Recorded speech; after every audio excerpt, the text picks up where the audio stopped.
Diddly ho, friendaloons, it's Rale. Once again, it's time to Nintendo things. It's gonna be more Pokemon today. Also, Orc Slayers, I literally just started the stream. What do you think? I was already in my chair? I wake up for these. I wake up. Like 6:30 or so? Put on my phone for like 10 minutes. Then go to the bathroom, get dressed, grab my drinks, and sit down. So my posture's already checked. I do my stretches as a part of my waking up and getting dressed. And yeah, I've already been sipping on water to wash my mouth out after sleeping.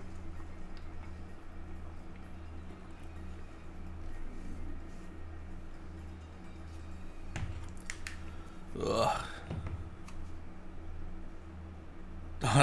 On a beach episode, what shenanigans will... I didn't even think about it being a beach episode with people chan. One moment while I message Lady Red.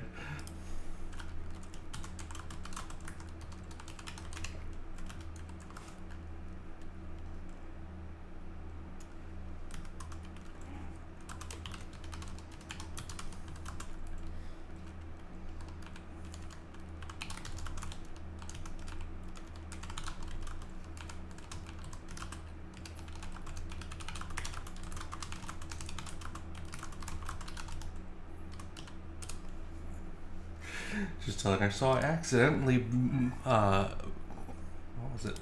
So I accidentally a Beeple-chan beach episode in Pokemon. Feel free to use this idea as you wish. So don't expect anything to come of it, but also don't be surprised if something do.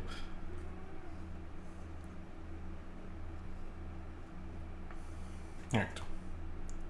Onwards to Pokemons. We're starting with Spheal, because he's a big deal.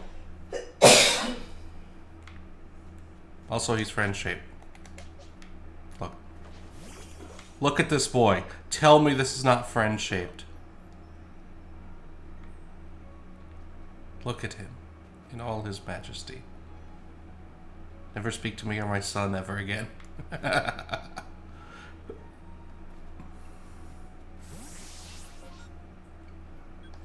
Actually, I should probably check what we need to do for missions for him anyway first.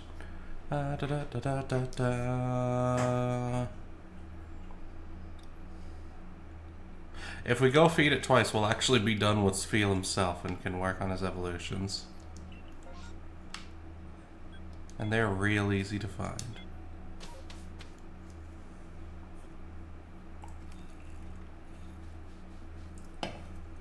Realization that I'm in desperate need of a Spheal plushie and didn't know it until just now. I stored all my orange berries, son of a bitch. I need to do some crafting anyways first. We need some Gigaton balls, at least 10 for catching the big Pokemon, then a bunch of Ultra Balls for catching normal Pokemon. Okay, full stores, need a max potion and a full heal. I can make full heals? I can make full heals. I can make one full heal, oh lord.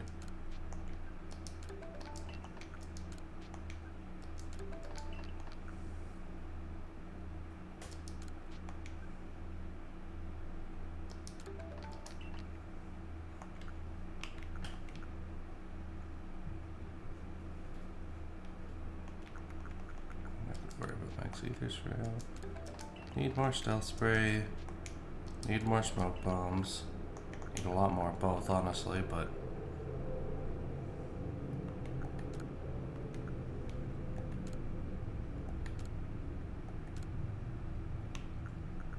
Right, we have done what we can for now. Grab our orange berries out of the thing. Where are you, little orange berries?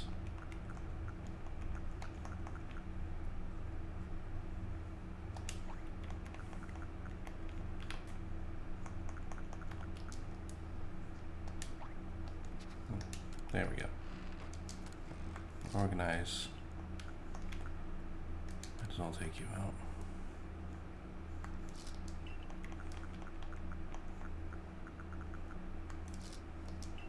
There we go.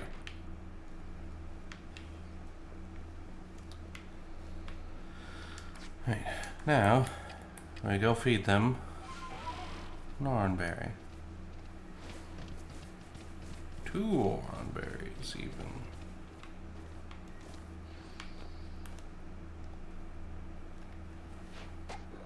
Oh. Oops.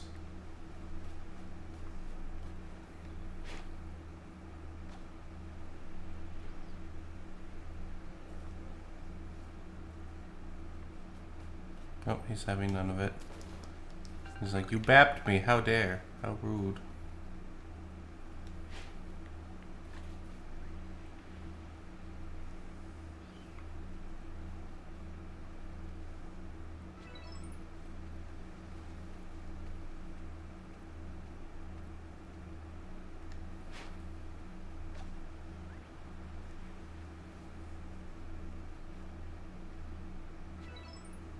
And there we go. That is Field done. Now to get his evolutions sorted out. Alright, first things first, I know there's a Walrein somewhere around here.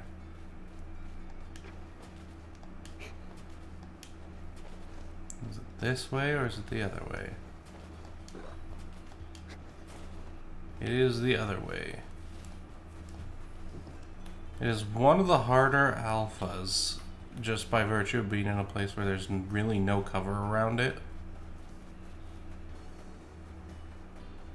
Or maybe there's a little bit of cover right here. Oh. Who has seen me? Really? You saw me running by and you chose violence from that distance. Okay, bird. This is Lemon. He is shiny. Also electric type.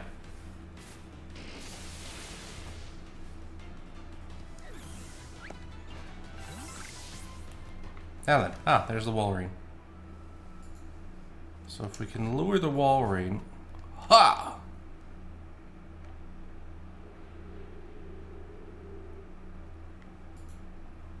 I think we're going to be able to just lure the Walrein. So, whoop.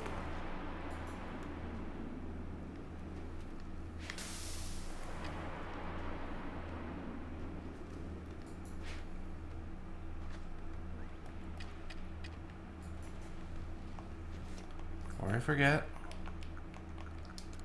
stealth spray.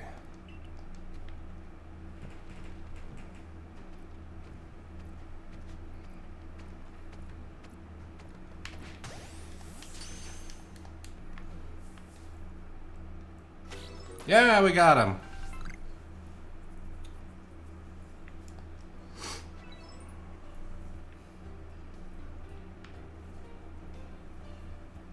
Right, I believe getting to Celio is still going to require us to level up our boy, though, so... Let's go see about catching some other alphas while we're out and about. See what can be seen, see what can be done. Also, just gather some materials.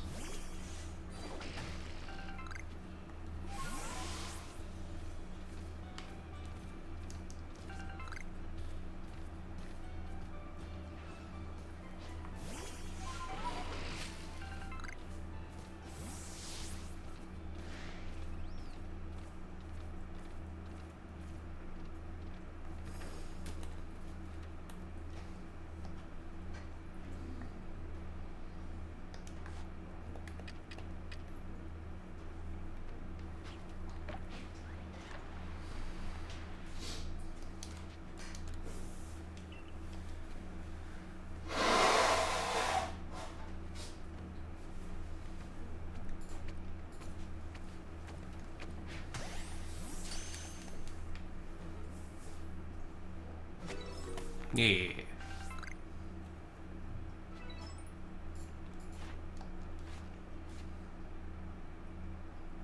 I don't remember what level Sphere evolves at.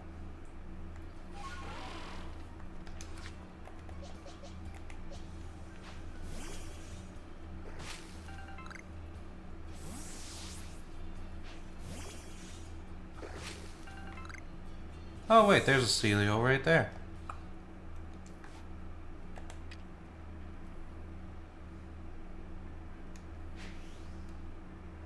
How dare.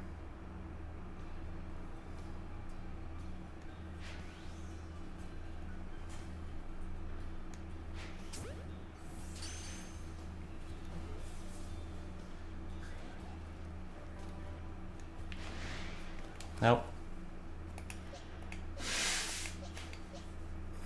We're done. Let's use Quill.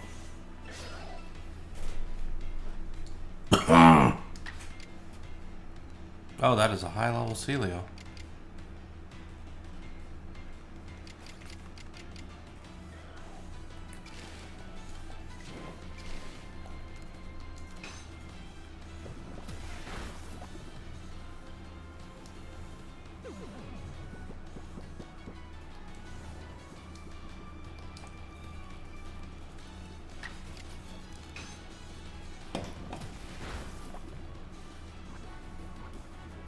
It's gonna die from the poison. No. It's gonna use rest and recover some HP.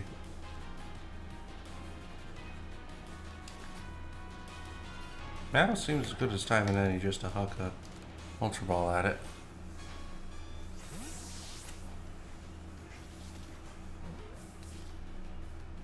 Yay! What's Celio's tasks? Catch them, heavy ones, defeat them, defeat with rock type moves, liquidation, feed them, and evolve them. This one withered, strong, stun with items. That one's not too difficult. You, on the other hand,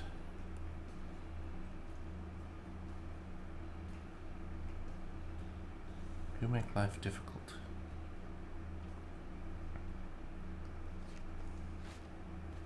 No, hopefully we find some more of them as we go along.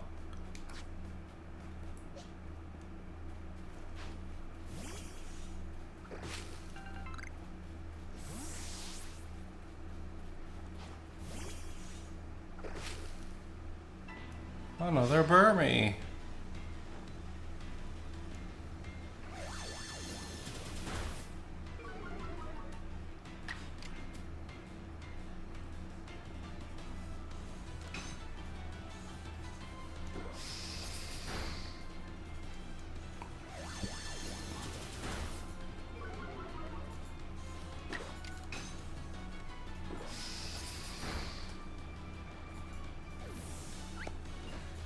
One nice thing about this game, at least personally, is that the stat debuffs and buffs are not stackable. It's once.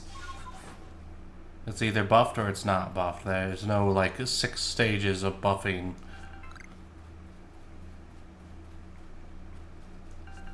Oh, that was a random satchel. Okay, we take those.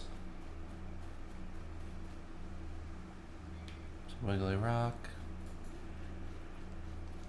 An Alpha Golduck that I just don't want to deal with right now.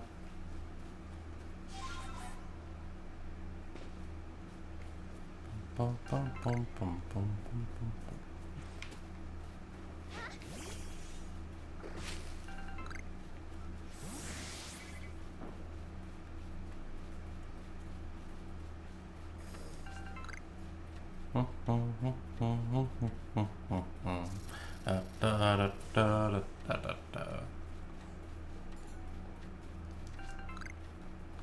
Don't think we've caught a chat on it all. Ignore me. Ball.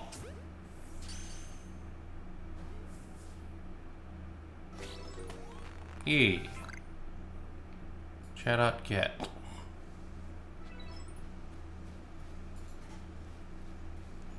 The Deadwood Haunt. Spooky ghost zone. But they're all hiding because it's still light out. Yeah, we're gonna get rid of all these feather balls by hucking them at birds.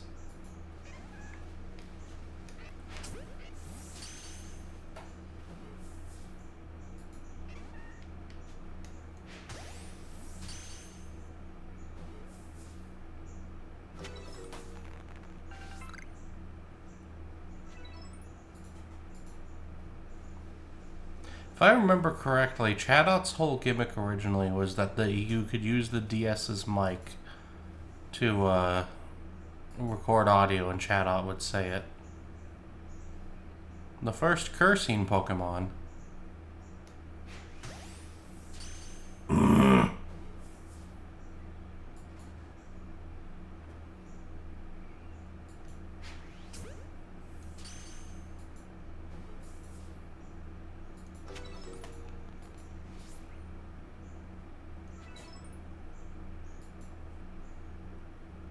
Right, this is actually a good position.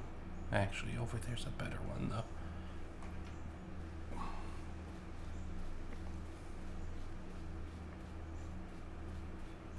though. Over here, because in the middle of the night, some spooky ghosts will spawn. And we want some of those ghosts, because some of them are a pain in the butt to get otherwise. I think I might actually already have the evolution item required. Let's turn in this satchel. It's a satchel. It's a purse. The birds are. Oh, there he is, right there. See him? Dusk Noir.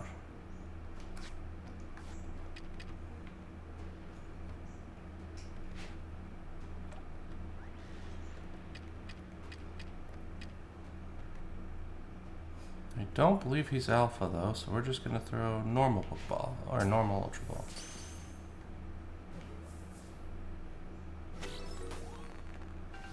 E. Oh, he might have been alpha. Yep, he was alpha. Okay, neat. It's just hard to tell because his eye's already glowing red. We needed to evolve our Spheal.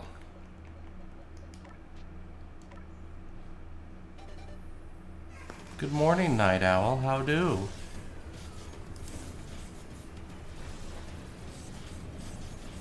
Why the concern? I never had to say anything cursed. Not once.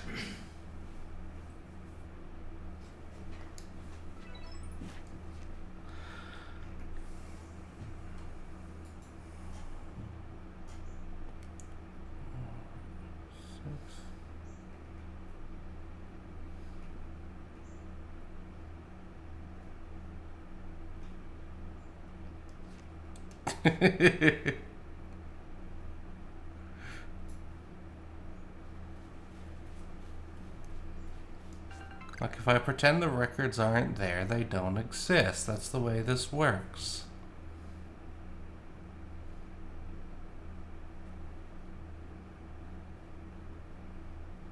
We should probably catch this little Dusclops over here, too.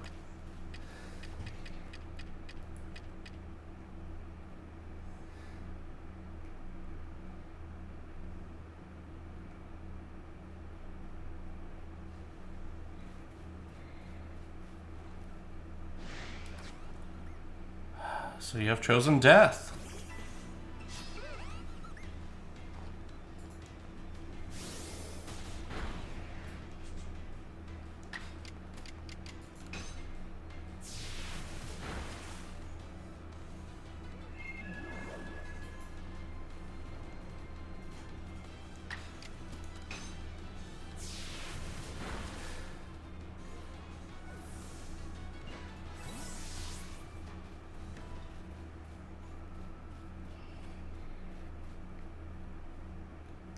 Okay, now that we're in the safe zone.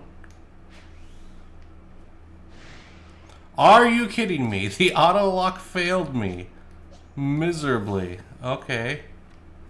Well. And now we're fighting a Drifloon also. Lovely. Well, the Drifloon goes down quickly, so.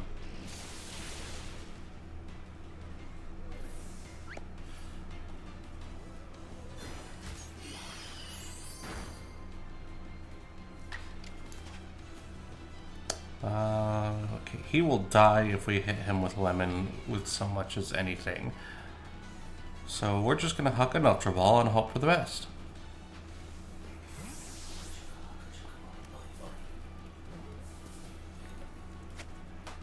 Look at that.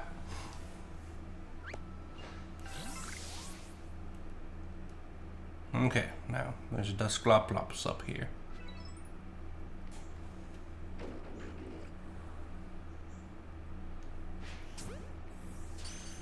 Oh no, also more Duskull.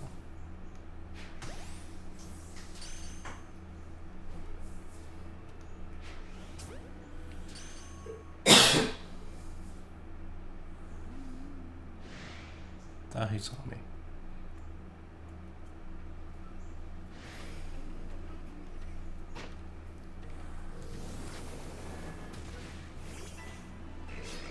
Mostly because I have to deal with the Drifloon now. Hello, good sir. You are not wanted here. Be gone.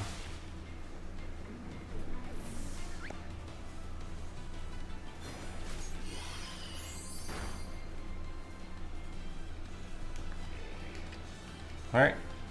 Let's see if it will alert works as well on the Dusclops as it did on the Duskull.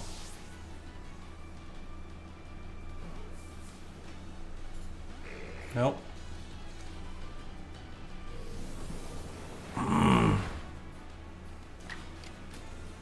Alright, plan B.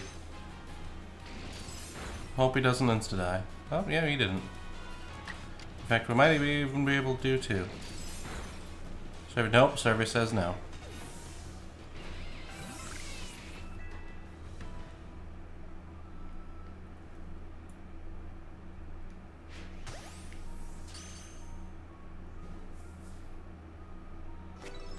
Yay!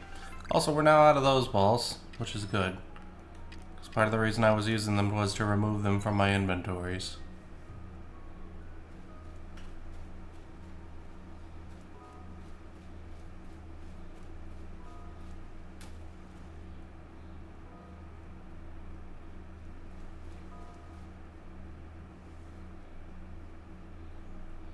I think that's all the spooky ghosts we're gonna see right now. Onwards to other stuff. Burn up!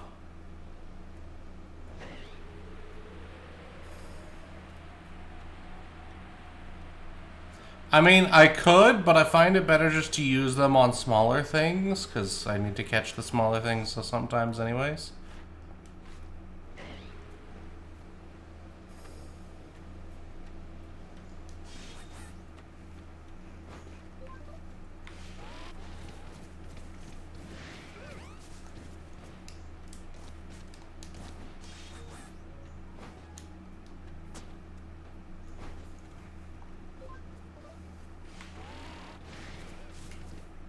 But I don't think there's any Pokemon game where you can't sell and or drop. More Spheals. Was hoping for another Celio.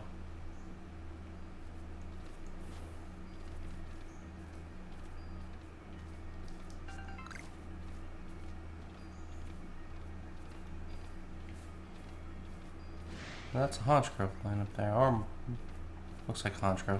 We've already done him though. Yeah, Gen 1 I know for a fact you could sell Pokeballs.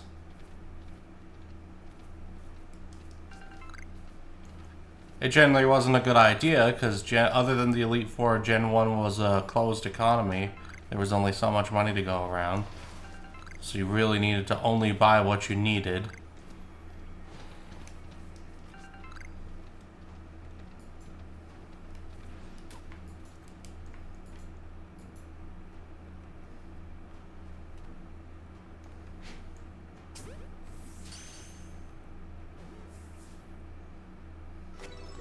Nice. Easy Drifloon catch. Alpha one too, so I get a little bit of XP candy. It has been close to 30 years. I swear it feels like it's been longer than that.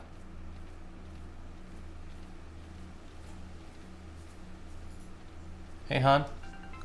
Can you pull what year Pokemon originally came out? The comic or the game? The first games.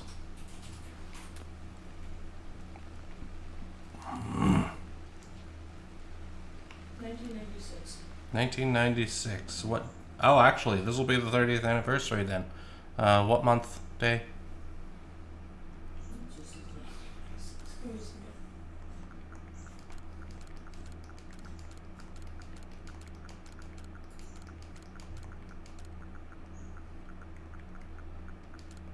Release in Japan, February 27th. February 27th in Japan. For Red and Green. For Pokemon Red and Green. For the EU, October. For the EU, October. Nothing on America? Or was America the same time as the EU? Yeah, Pocket Monsters Red and Green was the first game, but Pokemon Red and Blue came out October 5th, 1999. Oh, it took it a couple of years to get to us. Well, yeah. Think about the state of the world in the 90s. Right. Japan, especially.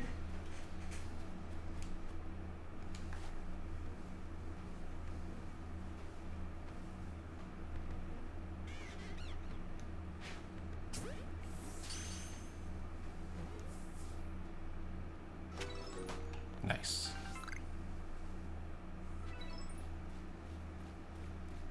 Yeah, Red Blue was 99, so back in the days when it took a couple of years for games to get from one country to the other.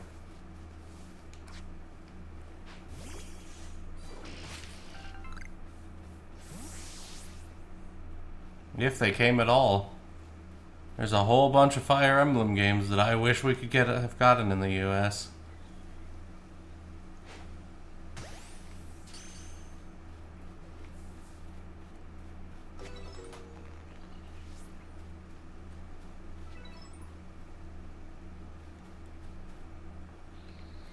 Let's go see if that sea lady will respawn now.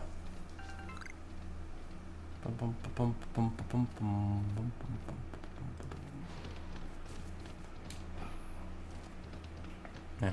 My first Pokemon game was actually Pokemon Yellow. With a yellow Game Boy Color, because at the time, yellow was my favorite color.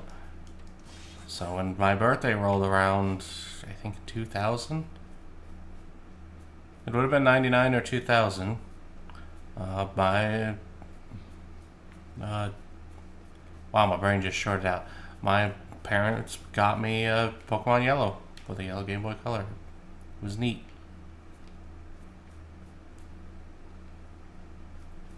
Then I promptly got lost in Mount Moon.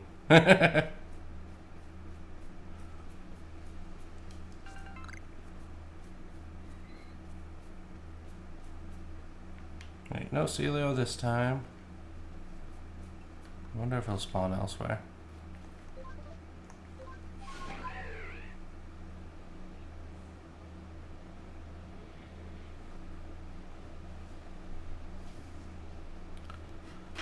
That yellow Game Boy Color was the first one that was actually mine. My sister had a Game Boy. And I think she had a PlayStation also. I'm pretty sure she did.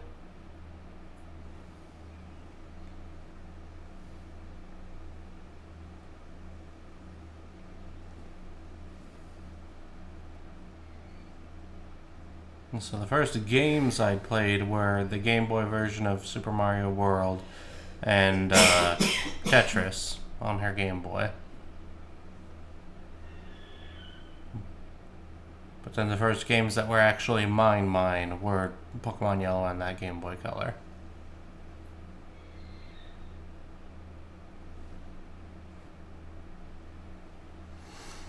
And let me tell you, Pokemon is a hell of a drug to get into video games with.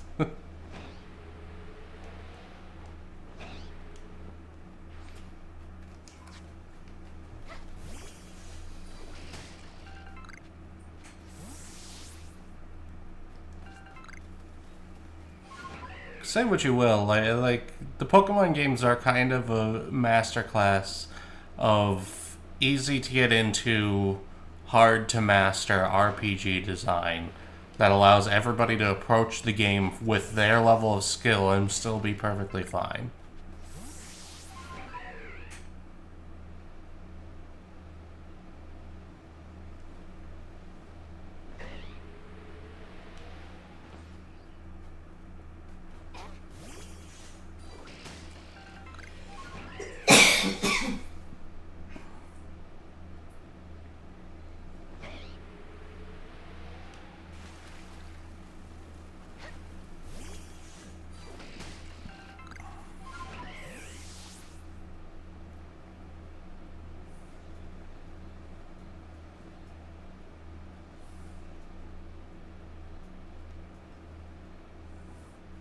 Yeah, we're just going along the beaches looking for a Celio, you feel me, yo?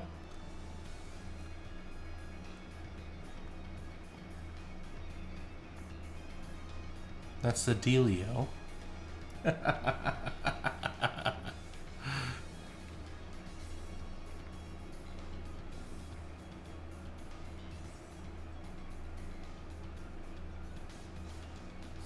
appears in 2 spots. Oh, what's the other spot? You know the beach with the 8 palms? With the big 8 palms. That's the one I already checked. Okay, and then the other one is the one that has the big kingdom. The what? The big kingdom. Oh, okay, I know where that is. I can head there. Yeah, those are the 2 spots. Fox is giving me reference information. This is a weird feeling because normally I'm the one who runs the wiki while she does the grinding.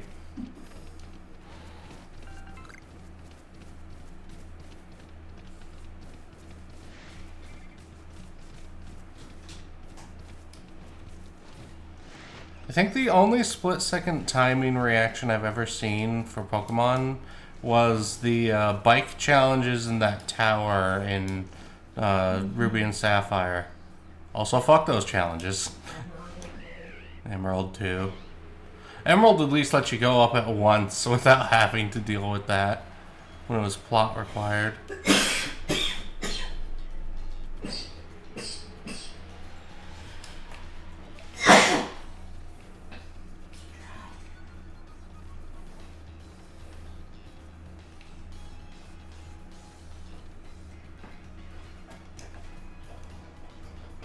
Okay, what we actually want to do is feed these guys. Oh. Night Owl redeemed a water break and says Kiwi Cease dying. Because I've been drinking water at night. My night water was ahead. Yeah, neither of us drank our night water last night, so we're both suffering. I drink shit last night. Mine organs, they betray me.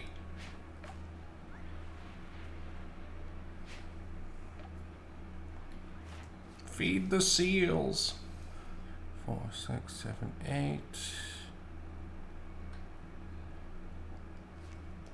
I mean, if I caught both of them now, we'd be done.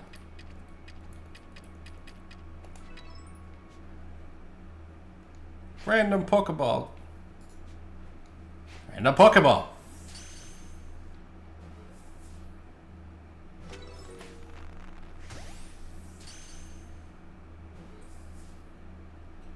I think it's almost time for pancakes. You think? Alright, needs defeated with a rock type move. I don't think I've got anything that knows rock type moves. Alright.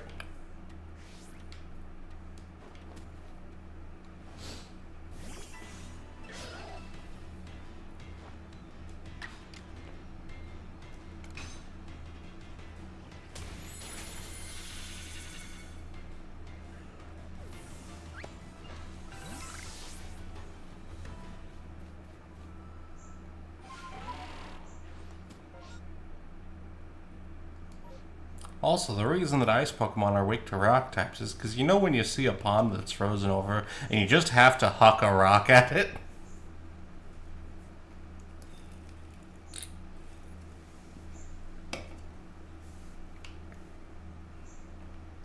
Alright, double checking. 2, 4, 6, 7, 8, 9, 10.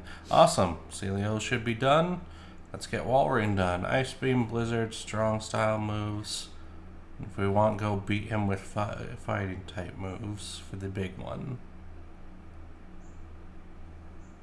It'll be more efficient to go catch the big one again. And then use Blizzard one time. Oh, let's see if the big one's back. Bird up!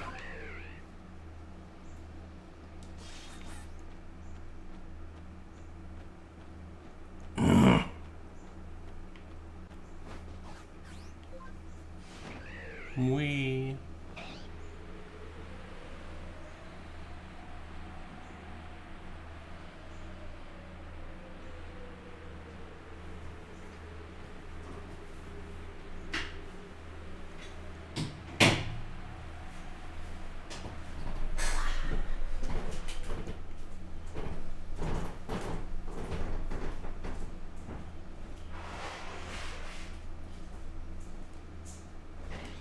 Yep, he's back. Back again.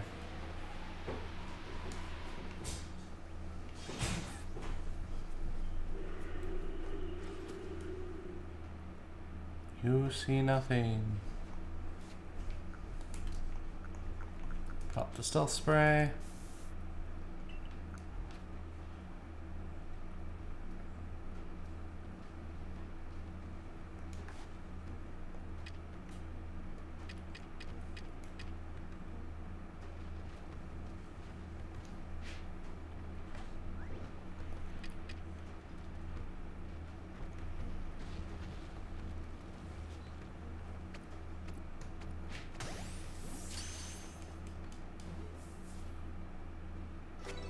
Got him. Nice.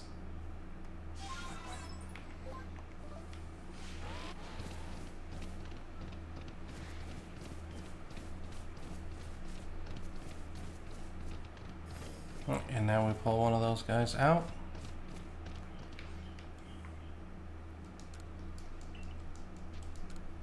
Not a rest. Alright, first things first, I'm pretty sure Maximum can go into his box, in the named Pokemon box. Did we never name a Spheal?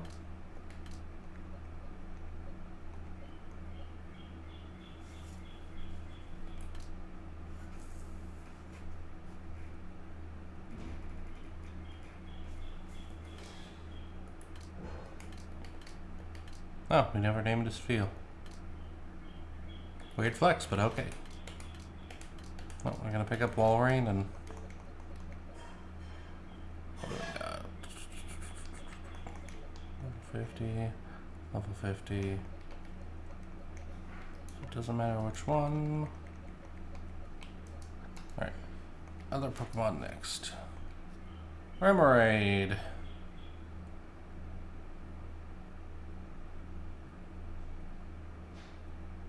Catch him, beat him with grass type moves, charge beam, ice beam, and evolve one. Scroppy.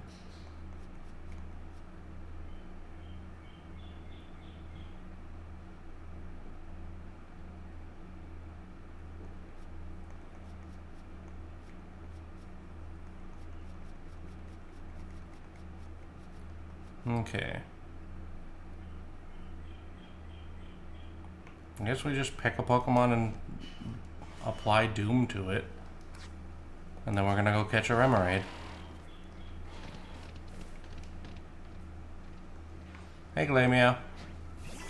Death approaches! It took the smart route out of that situation. Like, hell no! I choose life!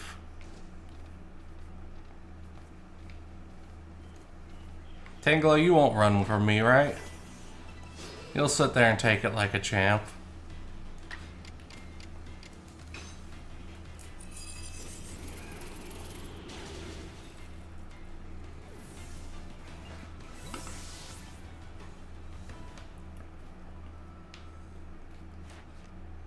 Let me check. 2, 4, 6, 8, 10. Yep, that's it.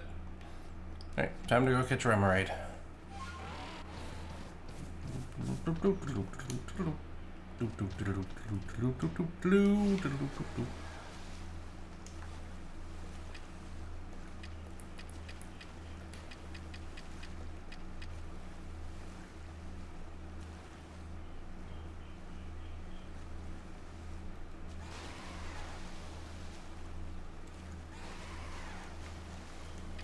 Wait, you know what? What's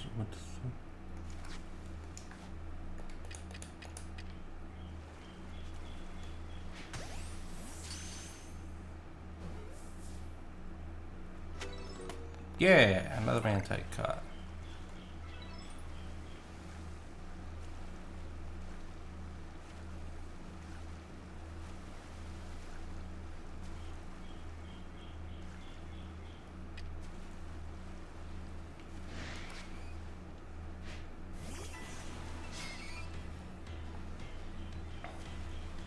Behold, an angry tiny fish.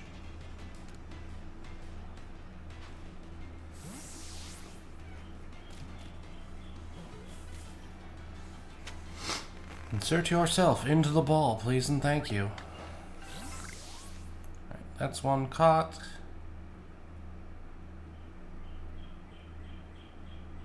Probably worth catching a second one and then bapping at least one with a grass type move. Ooh. Did not mean to apply zoomies.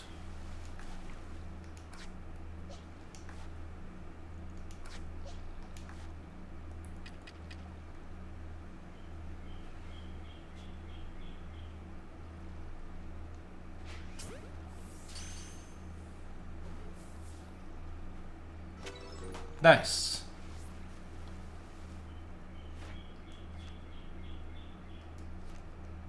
Did that really? Oh, that didn't count as not being spotted. Lame.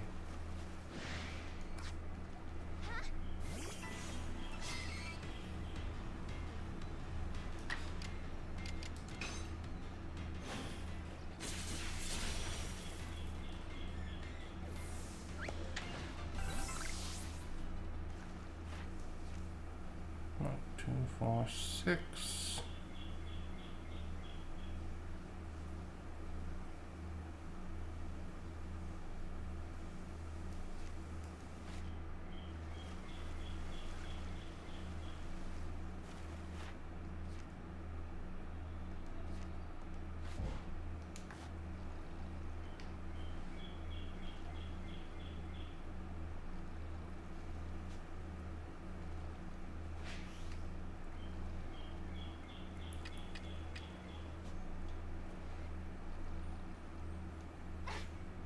Are you kidding me?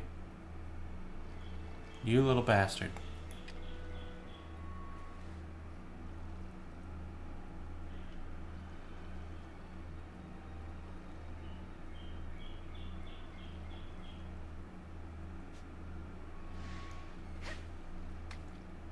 Nope, okay.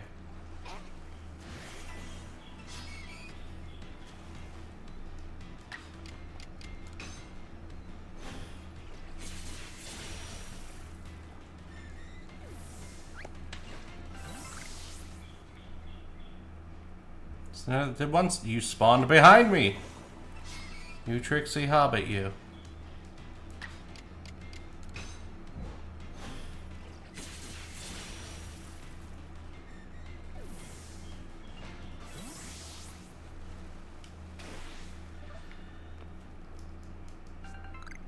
Oh yeah.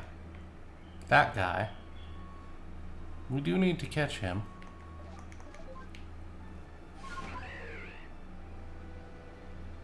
The problem is I don't know if there's any cover nearby him.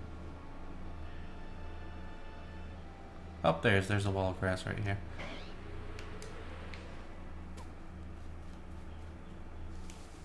Right, now. Who? What?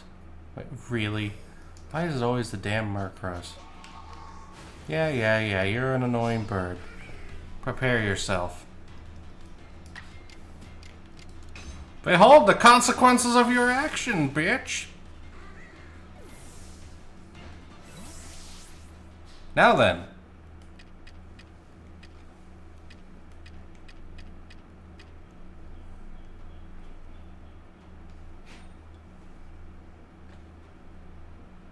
Notice me, senpai.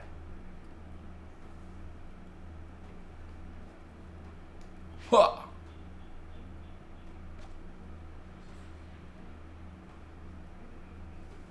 Fucking fish. Huh.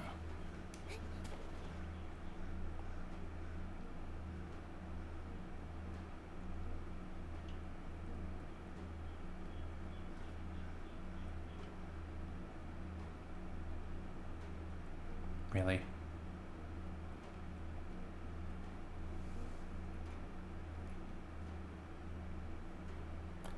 Ah, you're gonna make me use my resources. How dare.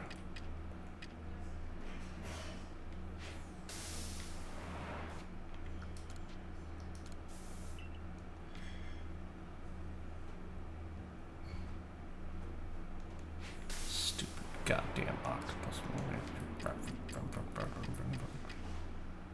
Right. Look at that! This weird berry just appeared right here. Right next to where you were just sitting there. Spinning like a jackass. Get in the fucking ball. Or not. Or, okay, life. I see how it be.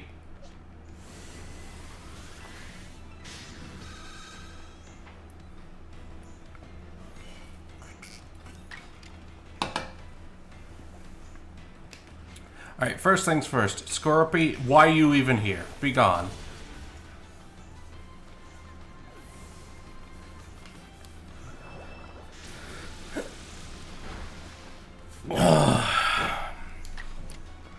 And I also just realized the silliness of sending the lady-looking Pokemon out against the tentacle monster-looking Pokemon, but I'm gonna do it.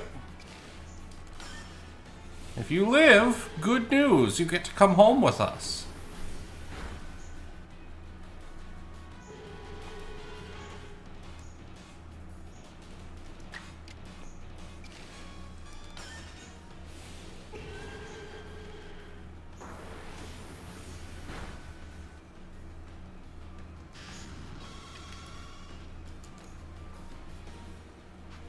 Did in fact not get in the fucking wall, but chose violence. The reason it chose violence is because my smoke wall disappeared as I was running back to it.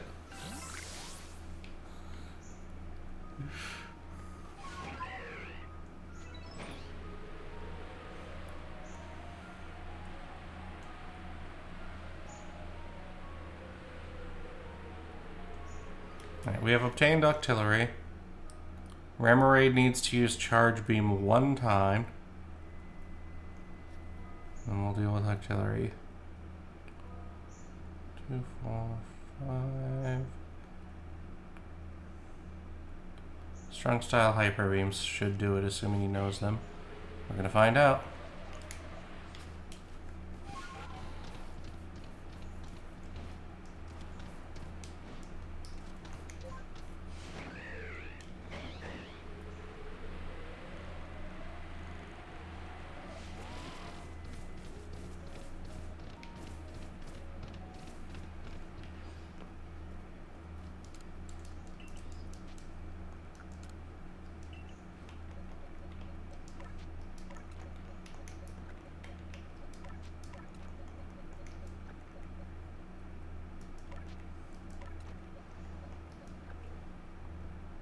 Okay, he doesn't know Strong Style Hyper Beam, but we can use Hydro Pump on Strong Style easily enough. It's more accurate that way anyways. And then Charge Beam with Remoraid. Neat.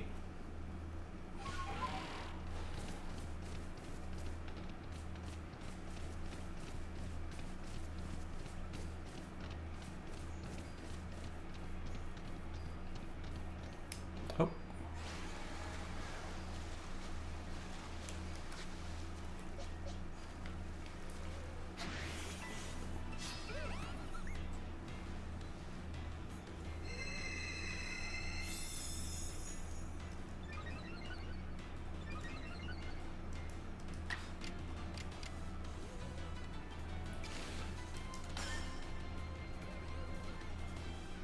Really? Wait, and it get...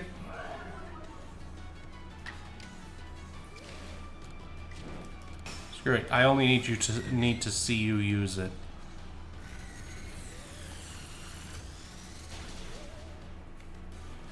That was a crit. Oof. Well, Remoraid's out of the fight, but he did his job.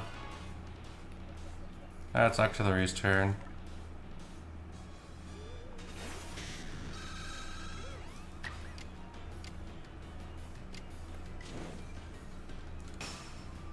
Behold the power of Strong Style Hydro Pump.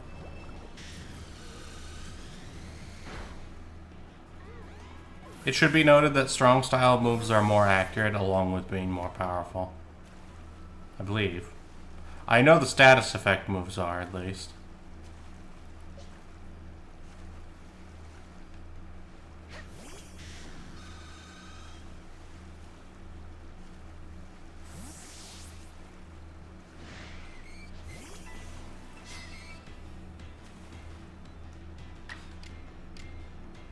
Double checking. Yes, strong style moves are more accurate.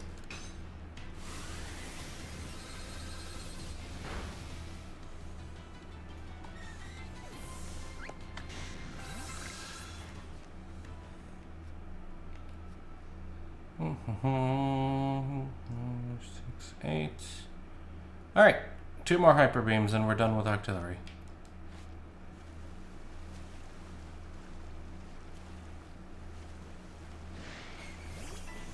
Just gotta find the Pokemon to apply gratuitous violence to. Oh look, 2 of these guys decide they want to fight. Number 1.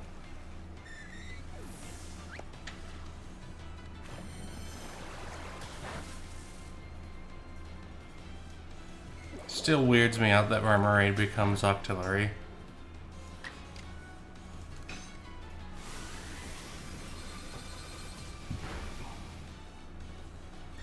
It reeks of decisions that were made late in development because we didn't have a better option.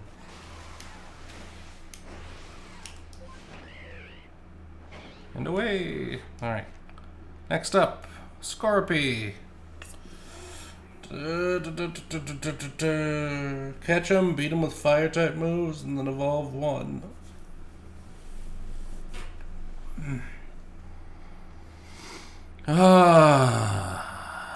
Alright.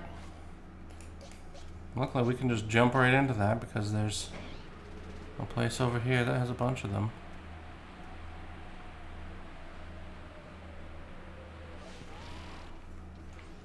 There's also its evolution over there, but priorities first for the small boys.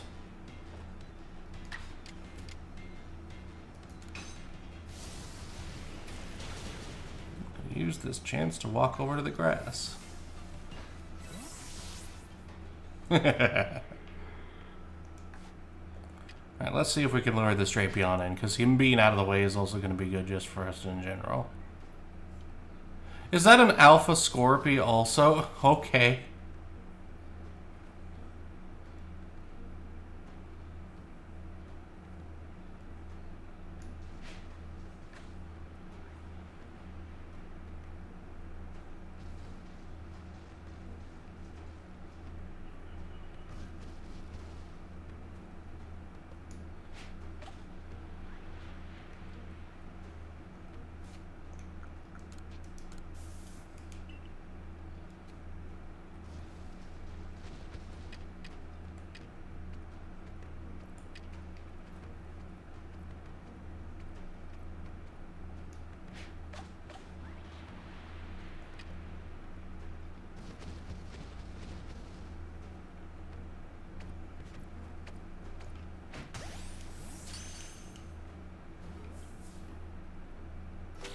Got it. Nice.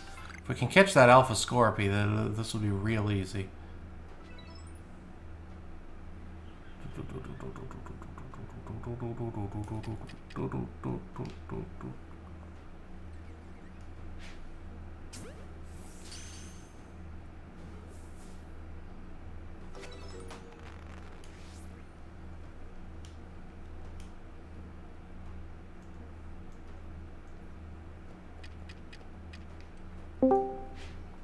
That's a Badoo. Good morning, Mo. Rale. We're catching an Alpha Scorpy, who will hopefully be easy to evolve and get his stuff done pretty quick. We already caught his evolution. That's also an Alpha over here. This one's a random spawn. The evolution's a normal spawn over here that I was removing from the play so that I can deal with the Scorpies in peace. That's neutral. Into the ball, please. Just in case. And this one shows violence, which means it gets to be the next contestant on Die by Fire. Also, Night Owl says log into Twitch so you can see chat.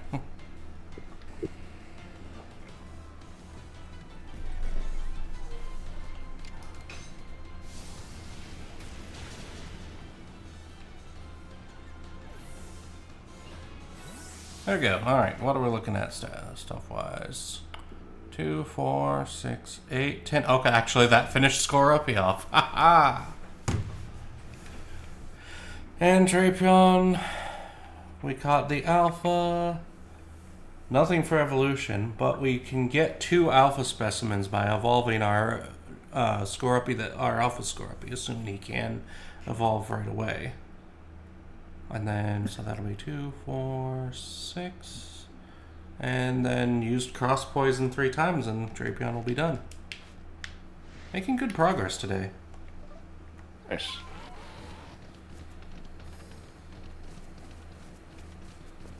Hello, potato. Yes, we're gonna give you love. How is the potato today? He thoroughly enjoyed his early breakfast very fast, so now he decided to burp and fart at the same time. Ah. Being So, a proper dog. normal dog things. Mhm.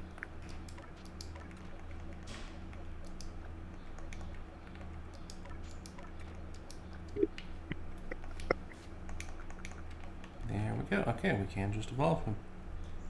And he'll actually be the same level as the alpha one I just got. There I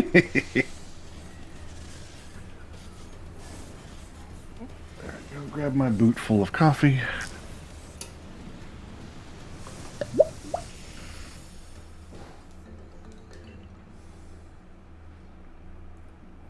Did you just say bowl of coffee? Boot. Boot. I'm assuming you have a cup shaped like a boot. Yeah, someone thought it was fun. A friend of mine, the first person who, when we went to a place called Gustav's for Oktoberfest many, many decades ago, I ordered what I thought was going to be a regular glass of beer. I thought I was ordering Stein's. Mm-hmm.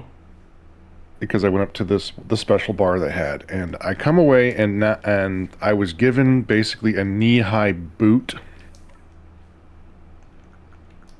full of beer. Yeah.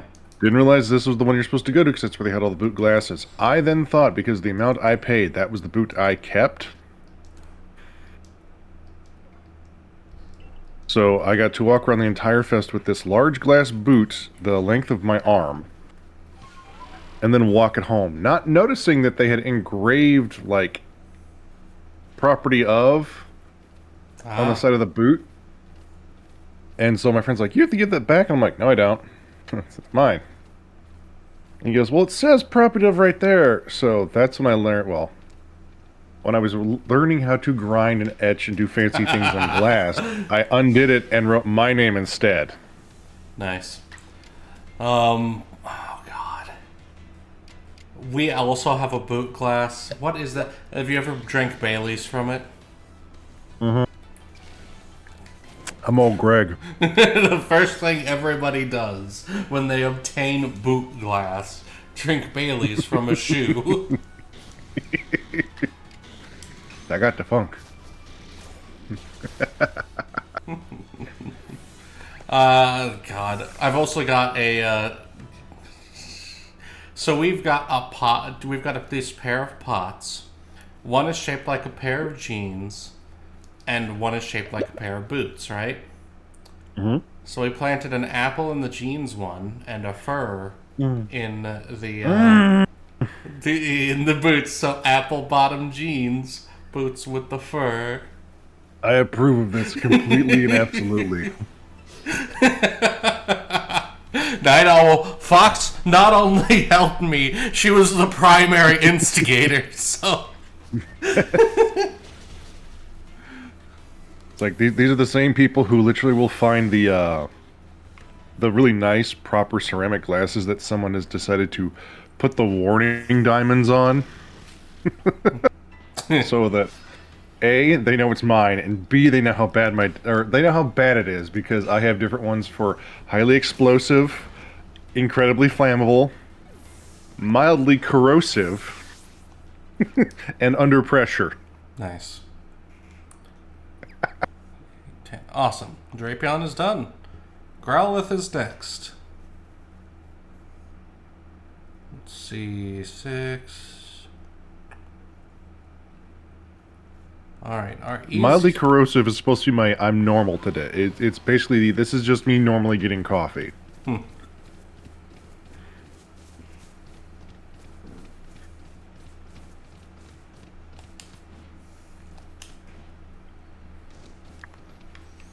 Only mildly corrosive. Yeah. Oh, yeah, because, like, the last time I had them where it was just the blank diamond with the colors, everyone's like, oh, that's a cool Hogwarts symbol. And I'm like, no. This is a false flag operation right here. No. It's cool. I'm just imagining them moving to like a nuclear plant. That's a cool Hogwarts symbol. Where do I find the sorting hat? Well, here we call it the sorting elephant's foot, and it'll definitely sort you. Alright. Growlithe is up next. I could have sworn we had a Growlithe. I could have sworn we not only had a Growlithe, but he'd already been named. Yes, we did. Alright. Oh, I forgot there was, yeah. I forgot there was a variant Growlithe. Yeah. He's based off of Foo Dogs. He's fire and rock type.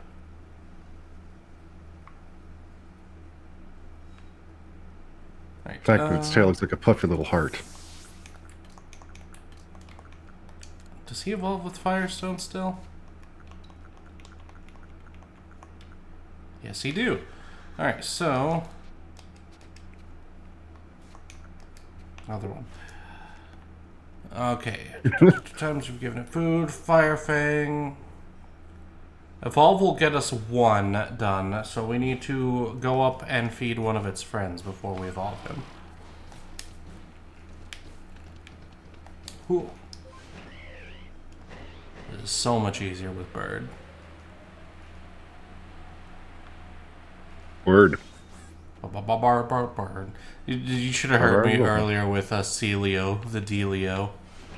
Oh. You feel me, yo? Evolve him up before you go. I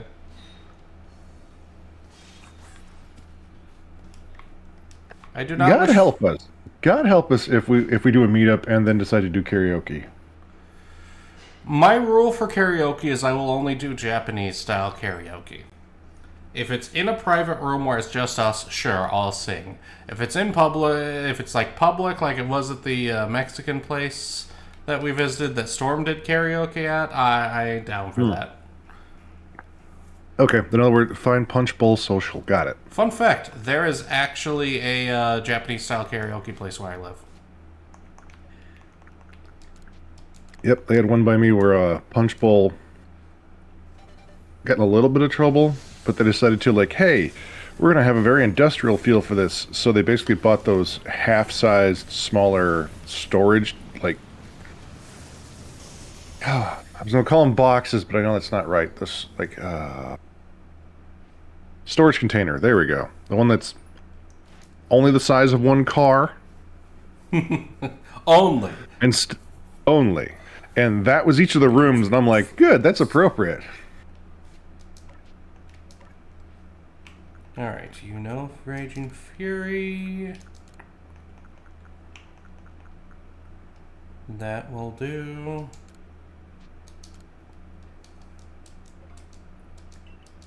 Thank you. And thank you, Night Owl and Orc Slayer Conics. I'm looking at him like, Marisk is the one who does them. I can even think of what the load ratings and bearings are and what the crane has to be and what... And I'm like, I just can't remember the damn name. Alright, we need to use Raging Fury as or Rock Slide, both work for this, as either strong or agile. It is only after seeing the evolved form that I'm like, oh, because I always looked at it, I was like, why does it have a little acorn hat? Oh no, it's a foo dog. It's meant to be a foo dog. Okay. Yeah, I literally said they're based off Foo Dogs. I have not had my coffee yet, good sir.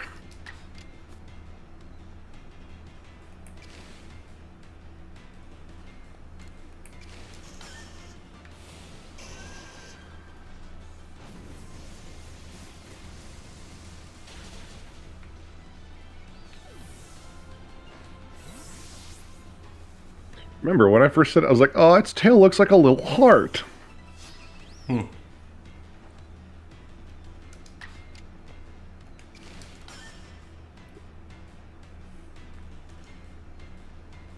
It avoided my attack.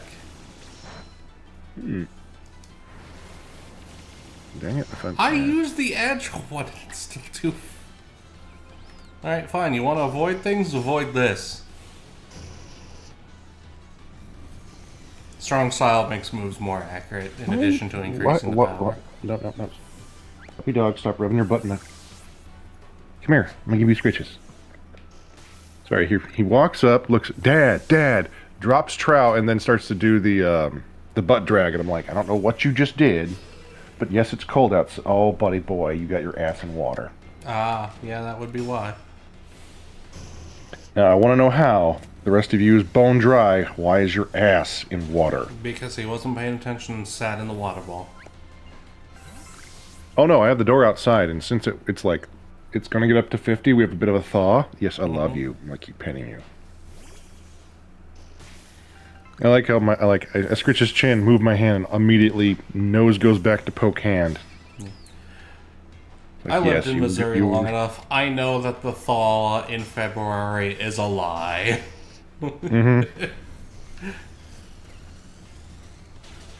Everyone's like, we're gonna get this. I'm like, cool. That means we're gonna get temporary flooding. Then we're gonna have sheets of ice again.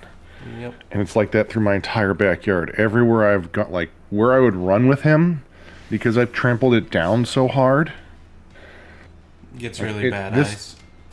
Yeah, we get like one day where it's above 30. All of that slicks out. And then unless it snows again, I have no traction. It's just a flute. Like, I could send a bobsled down there and have a day with it. Gotta get the spiky bottom shoes.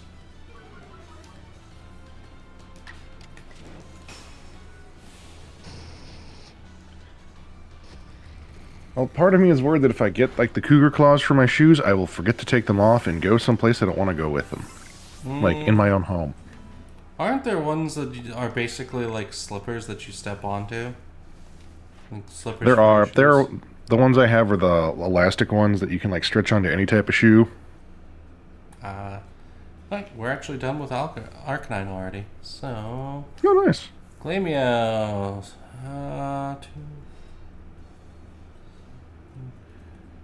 We need to give it food twice, actually. That's really easy.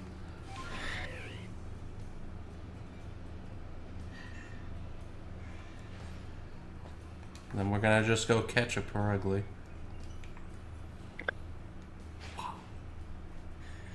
There are sometimes in the naming conventions when the juxtaposition happens, it's just silly.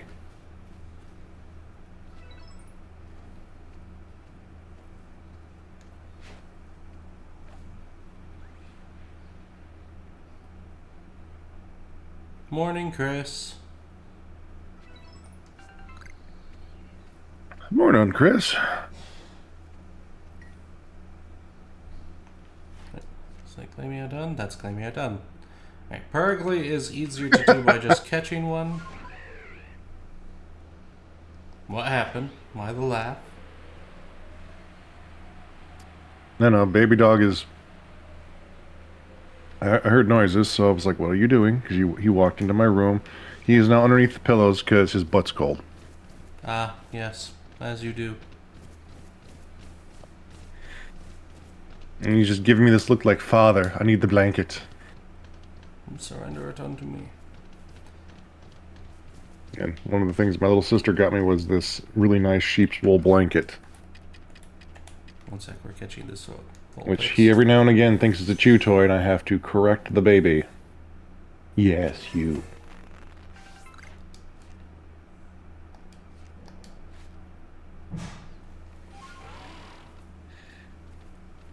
And for some reason, I'm being given the either I'm a hungry father, which you just ate an hour ago, little pup. The reason why I am up and was up earlier than this hour was to feed you.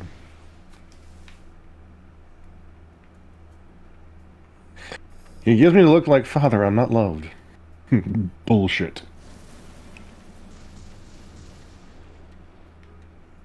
What is picking violence? You see nothing. Okay, be gone. Now, where's the Perugly? I know it's around here somewhere.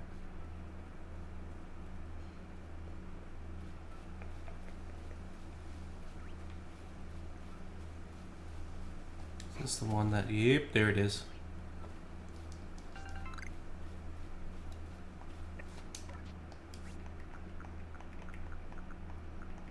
Yeah, I saw you chasing your tail. You have nothing to be ashamed of, little Bubba. You can keep doing that. You're cute when you do it.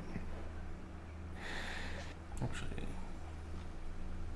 I don't know why my pet has become self-conscious, like a cat, where if a cat sees you, or a cat sees you noticing it, it stops doing what it's doing because it thinks it has just been indignified. Buddy boy, you are so cute when you do the little circle tail. You can do that anytime. You don't need to be ashamed. Dad loves you and thinks that's cute. Yes. stupid fucking butterfly. Be gone!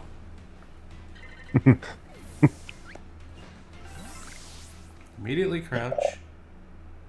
Alright, we are now within range. We should be able to lure him in. Yes, come here, you ugly thing.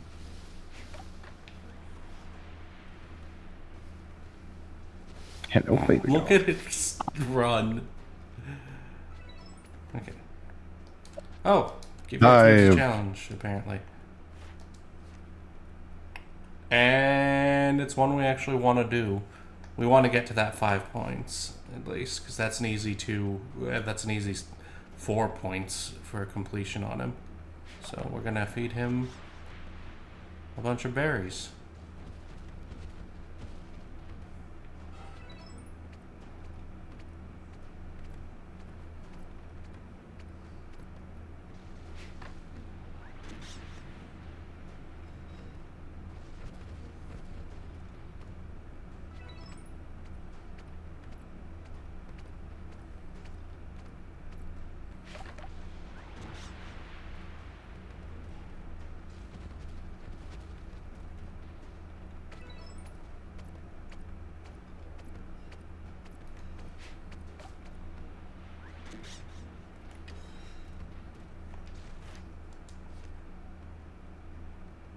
Yes.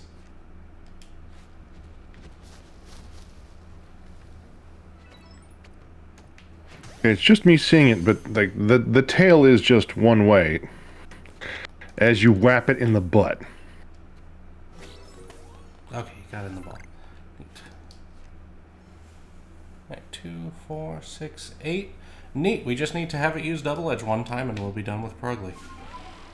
I remember that thing being a pain in the ass, so happy days.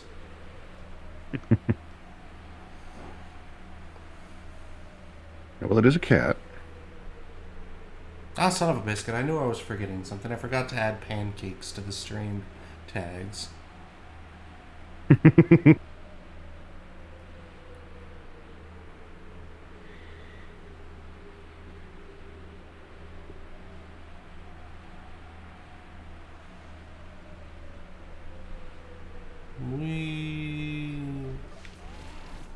Oh dear. Speaking of pancakes. Is it that time again? Pancakes. Picture, because these look at that. Oh, that is sexy pancakes, yeah.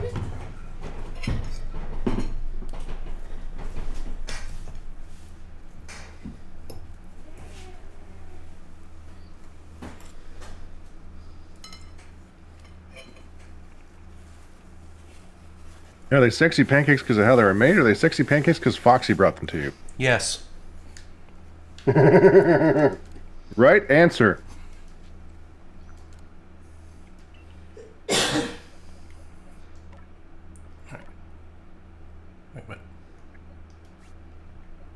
I do not wish to release the dog.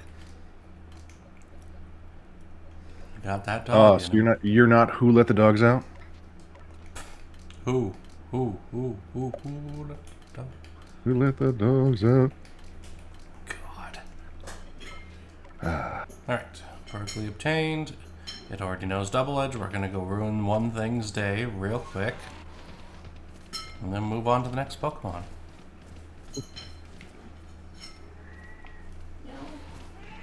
I'm gonna check my coffee real quick, see if it finished brewing.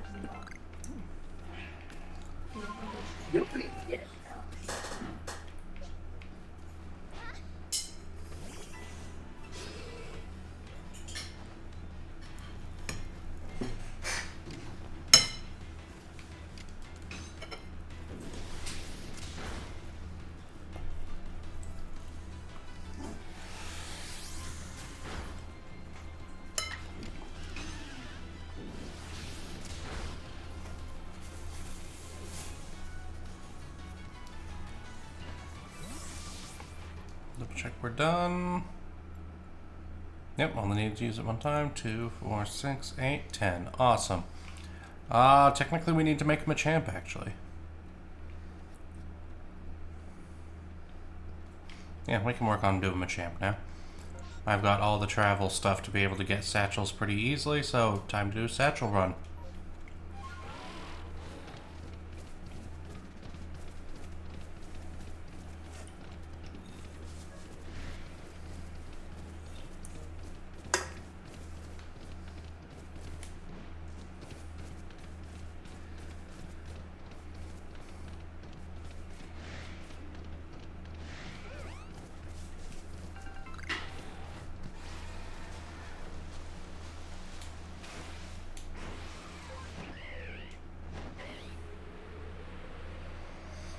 Bird up.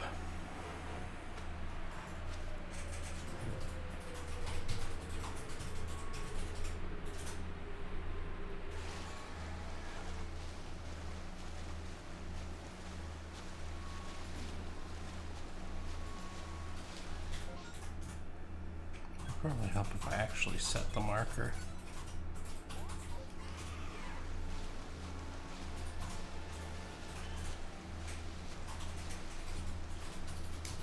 Bounce, bounce,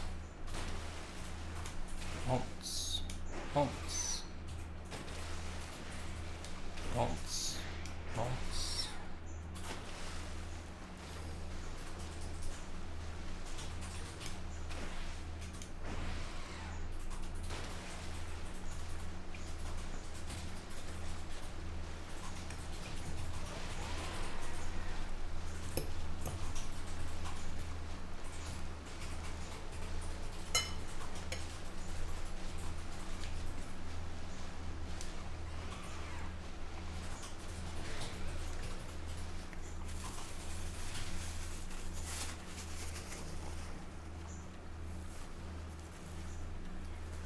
There's like 2 hairs in my beard that are deciding they want to be difficult this morning. I'm pointing upwards towards my mouth that keep catching on the pancake. It's very annoying. Alright.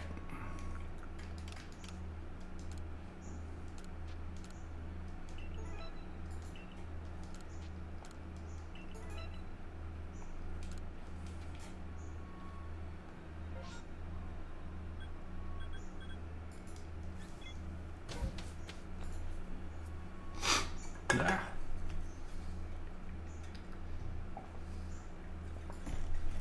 It also doesn't help my nose is betraying me too. We caught 23 Pokemon. Yay.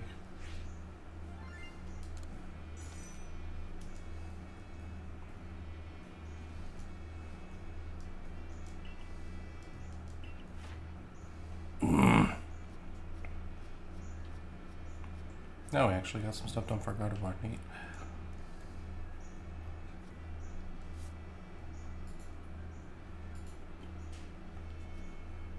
Oh, we actually finished Ambipom. I think Ambipom was already finished. Yeah, Ambipom was already finished. Chatot is at 7 points. That's pretty good. Agile Style Air Cutter will actually finish him. Mantike is at 6.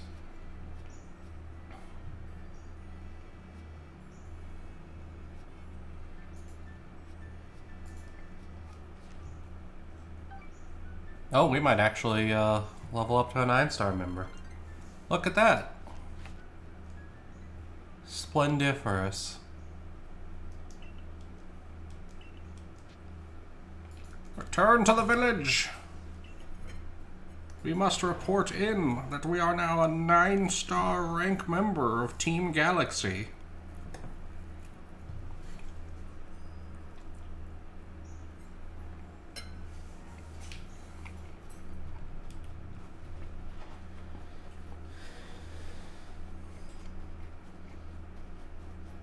Samurai has acquired toast.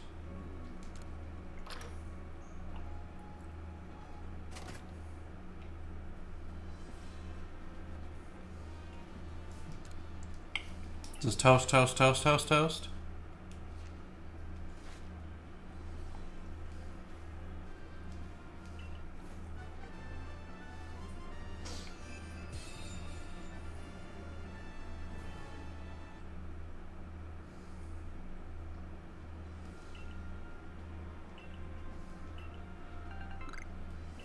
Ten rare candies, 20 grit pebbles.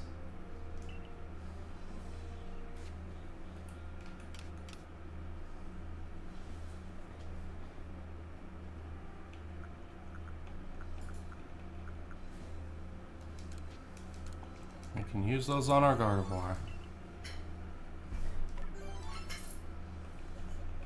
Yes.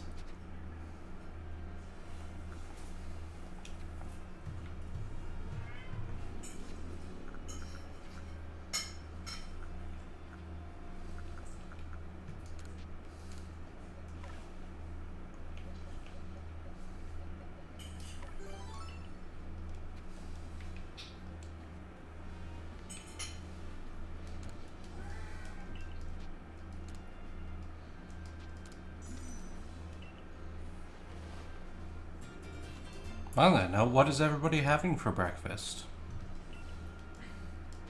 Obviously, I have pancakes because, you know, that's what I do on Sundays.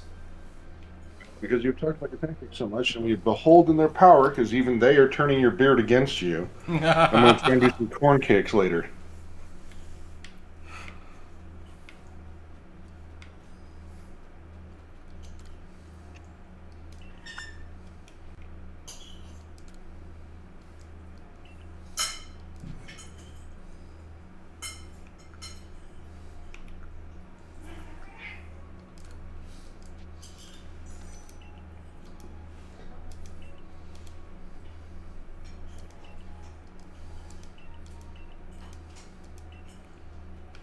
Right.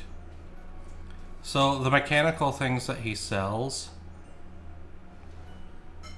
are the devices that we can put a Rotom in. So you can get the different forms of Rotom.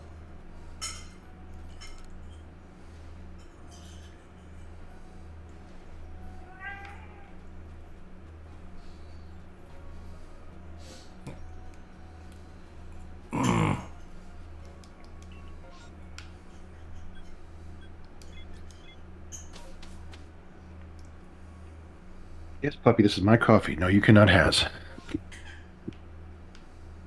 We're doing a bag run in order to get the link cable so that we can evolve our one of our Machokes to a Machamp. Trying to find the one you lost? Why would you ever do that? Why, Mo? Why?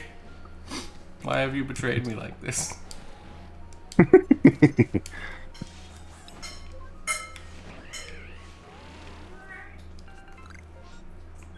The other one is apparently right here. So the game apparently thinks these Zubats here are a high-level threat. Responsible for the Well, if deaths left of unattended, they become one.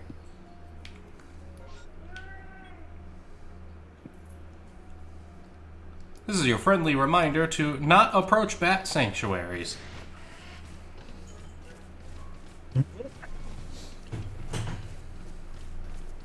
You're making me miss one of my apartments I had. That was on the 3rd level. And we had 2 retention ponds. And a... very healthy, is the best way I could put it. Colony of bats. That treated that place like the Golden Corral. I was fine with it, but one of my neighbors below me decided to have their screen door open, and there were a couple times that I heard screaming from below me. Because they let the bats in, yeah? Oh yeah, they let the bats in. So bad they let the bats in, it went through and got stuck in the hallway, so they had me go out and catch it. Poor little thing would have burned itself alive. It decided to, like, oh my god, I don't like this, and got caught into one of the wall-mounted lighting sconces. Mmm.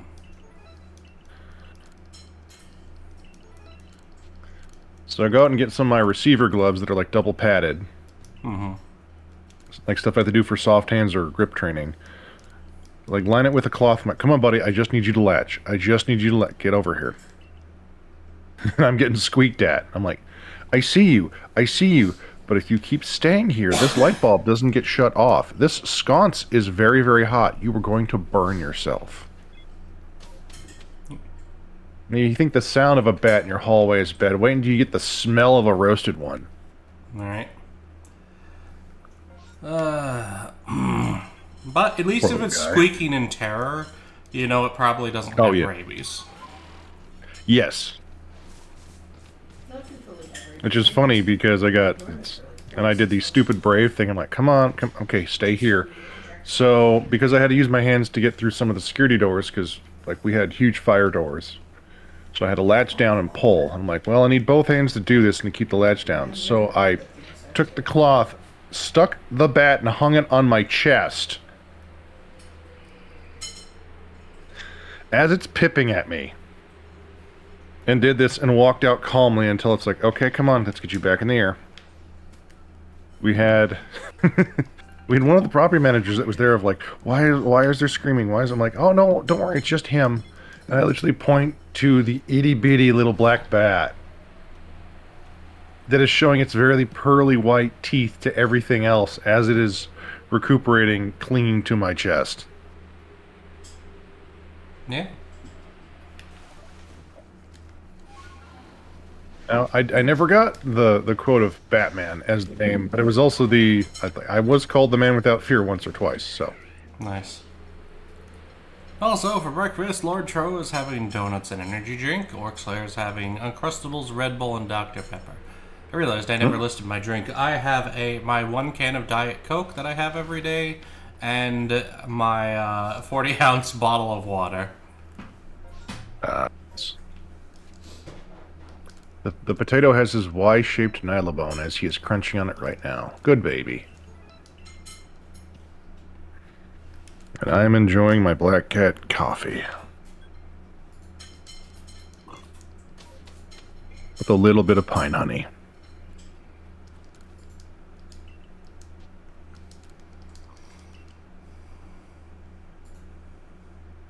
Anyway, hang on. You mentioned earlier Team Galaxy. Yes. They start here? Yeah, we're part of Team Galaxy.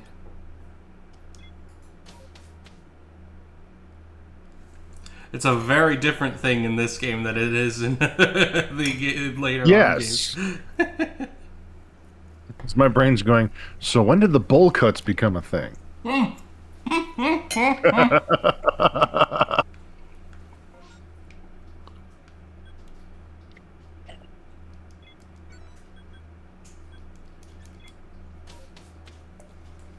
Now, while we're here, 1, let's set it today.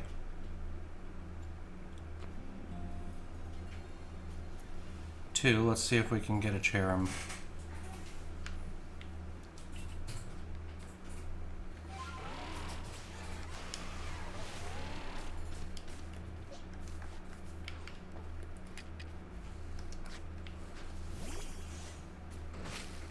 Oh shit! There's the Cherim. Nice. We are just gonna huck a ball right at it. Don't you fucking run away.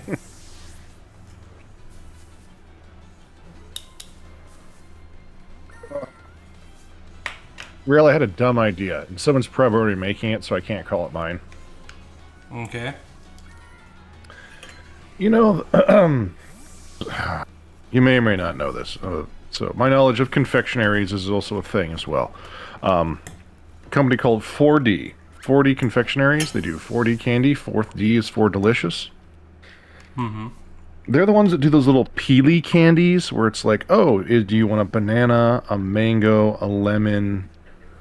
The outside is a texture, the inside is a texture. Okay. And they usually have really good molds. My brain was like, oh, hey, you could actually do Pokeball candies that are 2 parts. Yeah. That's And make them probably- lychee flavored. Yeah. I'd be honestly surprised if that hadn't been done. Yeah, not that's even what I a- was just like, oh, they should. Yeah, it's like, I'm pretty sure someone, even probably not a well-renowned candy company, is probably already doing that. That's what I was like, oh, this is I need to go find this now.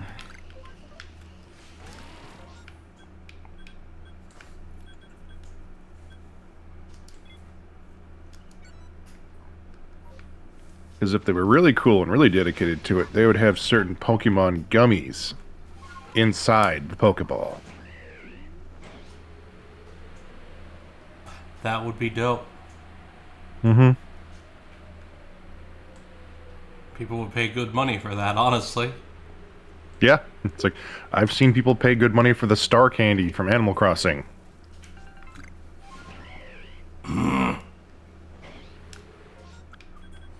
I'm mean- betting, Harlan, I'm betting that if Creatures was okay with it, someone could probably do it really well, as long as they held the same standards that 4D and some of the other. I mean, there are some immaculately good. And this is when it becomes weird for some people. Like, I've looked at the molds they use and the detail they can get out and how the process is and what the coagulation is for, like, the molding to, like, does this look like it needs to look like, or does it look like someone threw acid on a small creature? Mm-hmm. Because I will evaluate gummy bears that way of, like, what is their texture? Is there chew to it? Is it dry? And then is the mold art, like, well enough? Like, I like 4D, stupidly enough, because they have a little dinosaur line that is stupidly detailed. It's not correct, but it is stupidly detailed. And when I'm trying to find run lines and mold lines on a gummy, you know it's like, okay, someone cared about what they were doing here. Yeah. Because they put this much artistic thought into something you're supposed to eat. When the gummies are more high precision than Legos. Mm-hmm. Which is what caught my eye the first time. I was like, oh, wow. Oh, hang on. They have penguin written out in 2 different languages on this. Wait, hang on. It was literally like, oh, it was a zoo pack. I think it was something about, like, World Market, or I was just binging around through our trade square. Saw that, and I'm like, oh, what are these? Oh. And it's when a pack of food has an age range on it. My brain's like, why? Explain. So, you said Zoo Pack, but my brain heard Zoo Pals. Mm-hmm. Oink, oink, Zoo Pals. Zoo Pals make eating fun. For those who don't know, Zoo Pals are paper plates that are shaped like various animals. Yep. I remember the lion and the monkey.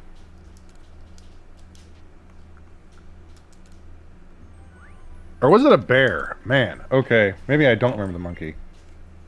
Also, Digiman has appeared in chat. As I type this, I am in the back of a truck as we make our way back home after the event. The event is technically lasting till the 17th, but my brother is my ride and his girlfriend has to go to work early Monday. Yep, life be like that.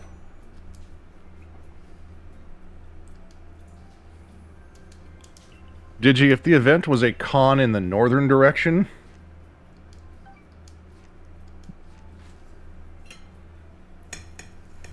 Oh no, I can't even say that. I was actually working one of my friend's art shows, so I was like, I would have got. No, I wouldn't have. I was being helpful for friends.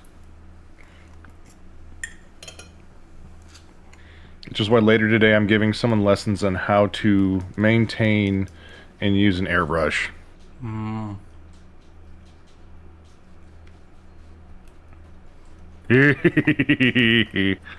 Speaking of having to work on Monday, though, hopefully this next week I'll find out. So there's a shift that opened up. 10 spots opened for 10:15 to 6:45. So 10:15 a.m. to 6:45 p.m. Which is kind of optimal shift for me right now because it lets me do some stuff in the morning and then still have the evening to hang out with friends. Oh, yeah. If I get this, it'll start on March 2nd, which was supposed to be the day that I was supposed to start on the actual shift I was hired for. So if I get this, I will never have actually worked the shift I was hired for.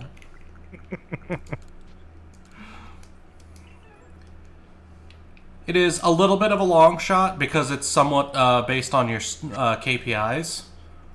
And I don't have a lot of KPIs yet. My KPIs only started getting counted on like the 3rd, but they are really high for someone who's just started with this job. So, like 1 week in, and most of my KPIs are in the green.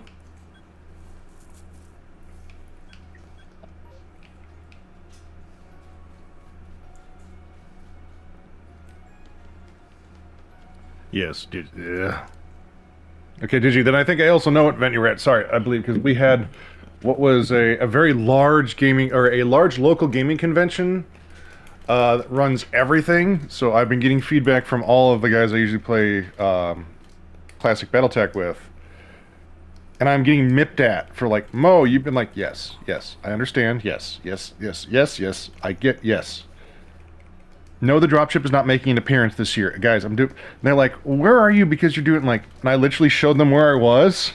I'm like, I'm at this. Come say hi to security. I'm one of the guys that's doing that.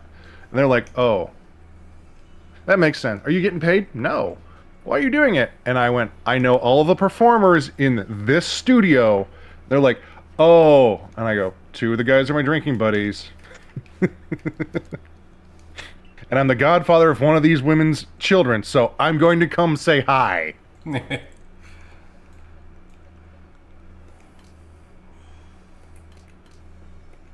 have a Machoke somewhere.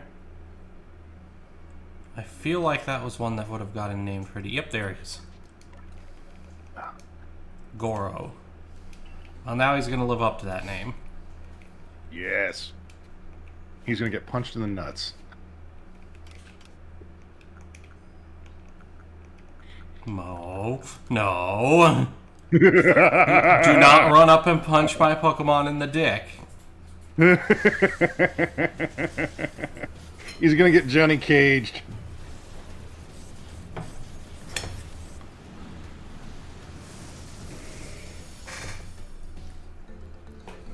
Yes, Digi! Spread your art! And Digi, if I ever get the box of Rumble Slam stuff so I can actually get a proper measurement in the cards, I will be contracting you to do the printing run for those. It's just I don't have measurements appropriate. I want them to look as real as possible. Alright, we need bulk up, close combat, strong style moves. Also, they apparently appear somewhere, but I have no idea where that is, so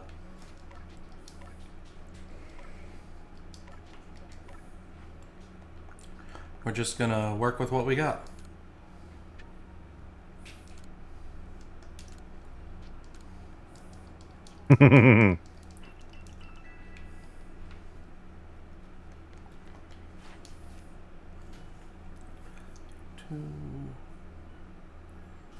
We use 6 bulk up and then 1 strong style move. We'll clear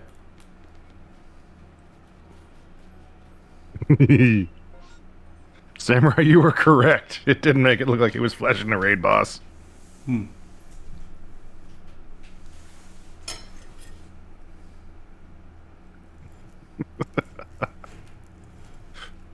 Sometimes I wish I had named one of mine Witness Me.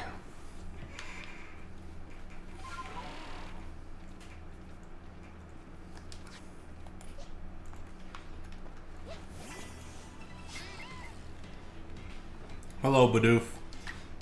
I need you to stand there and witness my Machamp. Bidoof.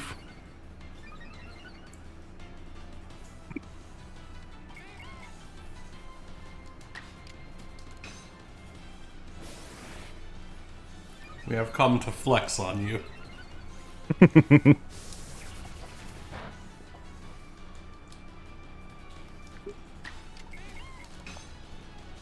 Oh, sorry, it's a female. I need to do that right. Badoo! Oh, yeah, I need to get my voice... I need to get my voice training skills up for stupid thing I said I would do, and now Lady Red has done art faster than I thought possible. I messaged Lady Red this morning because I realized I accidentally did a Beeple Chan Beach episode. Oh no! Oh no!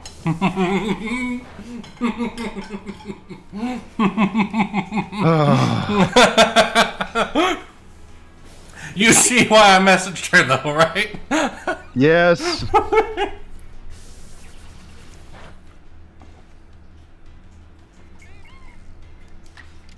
Alright. And I think we're good, so strong style monkey punch. Messenger to apologize for the 12 other messages she got on Thursday. Please do not spam Lady Red. The only thing oh, actually, now is an excellent time. Y'all like beagles? Babies. Y'all like beagles. I know y'all like beagles. There is a beagle breeder in Wisconsin called Ridgeland Farms, Ridglan. They're being shut down on July 1st because they're losing their license. But they still have around 2,000 beagle puppies. My God. And it's not entirely sure if they'll be able to get rid of all of them, and if they can't, some might get sold for experiments. So, if you know people... That is the wrong amount of English that was supposed to come out of your mouth, Rale. If you know people who want to help the beagles, there's your information. Ridgeland Farms in Wisconsin. Samurai, yes, that's actually where I got the word about it, was from the Wisconsin subreddits.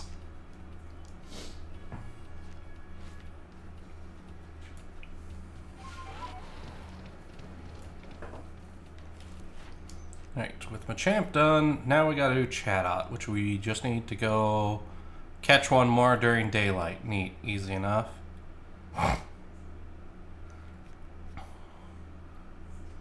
Yeah, a potato heard other puppies mentioned, so now he's trying to be snuggly because he's being self-conscious.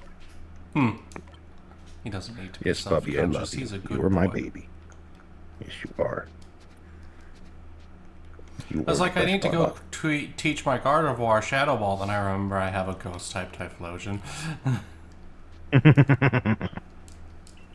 Gardevoir is actually great for how many things its moveset covers.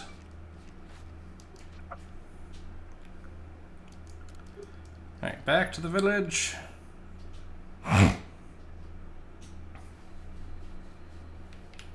Yes, baby. Oh. You want the snuggles? Yes, I give you the snuggles. And back to the beach. Back to the beach. Back to the beach. What, the beach? Life's the beach.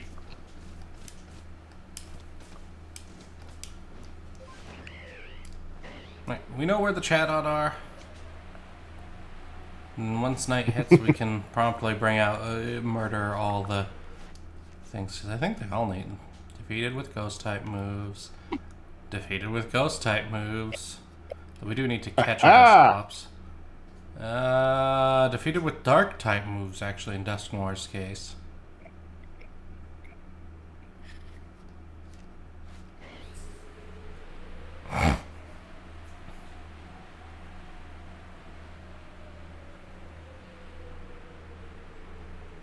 Yeah. And before anybody asks, yes, the first person I told about the Beagle Farm thing was Lady Red. Like, the second I found out about it, I'm like, hey, Lady Red, you'll probably know more people than I will. Yep.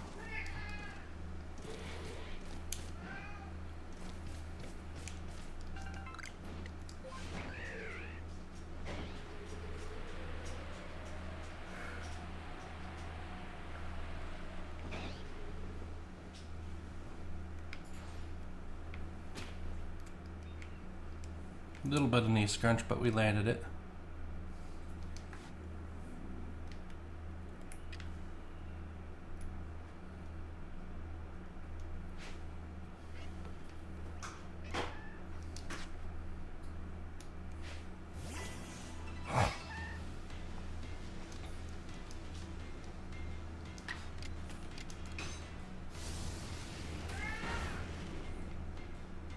Are you the best baby dog, is she? Right. Right. You just chilling? Taking up my entire left arm, but he's just chilling.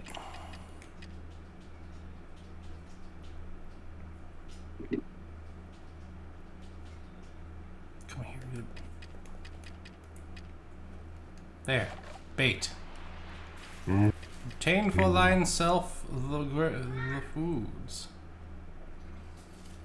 Mythics, they would not be able to get the Pokeball out of the Beagle's mouth long enough to try and put the Beagle inside the ball.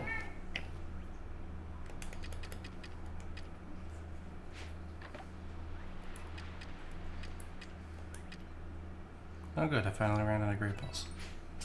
Into the Ultra Ball you go. Are you kidding me? Nope. No kid. All truth. Maybe a goat. You have chosen death. Okay.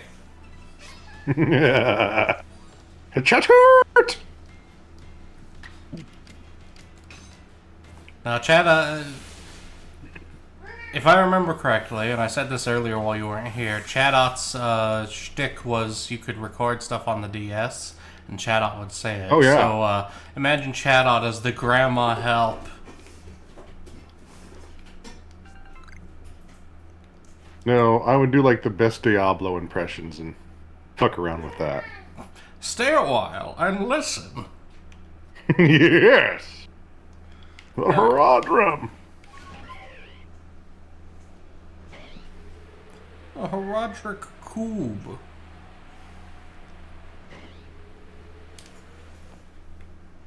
No, Samurai, what did you do? Ah, Gato. Mao. Mephisto could only be defeated by Kaleem. Wait, medical leaks? This isn't Wales. Alright.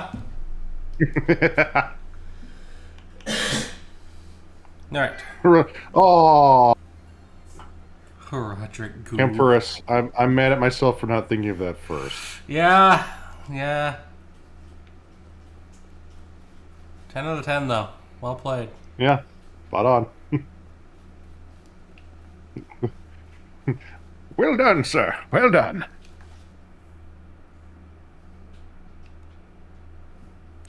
The potato salutes you.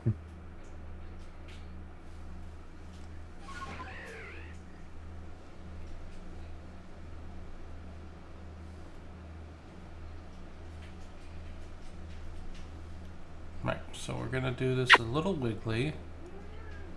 Try and come in at an angle.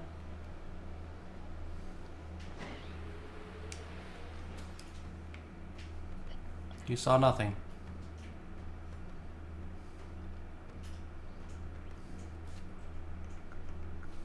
That's good. Caesar on the phone. Rale, incoming puppy picture.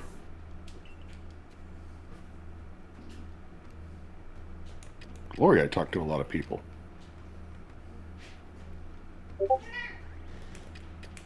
Aw, baby.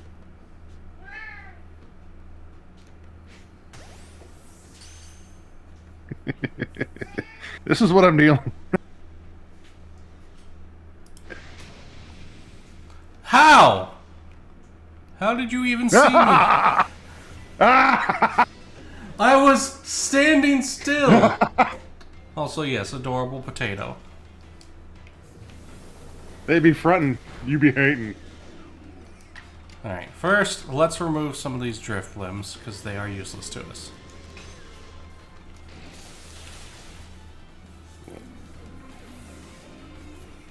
And there are some days I forget he's a tuxedo staffy. Because it's like, oh, Pep, right, you have a little coat.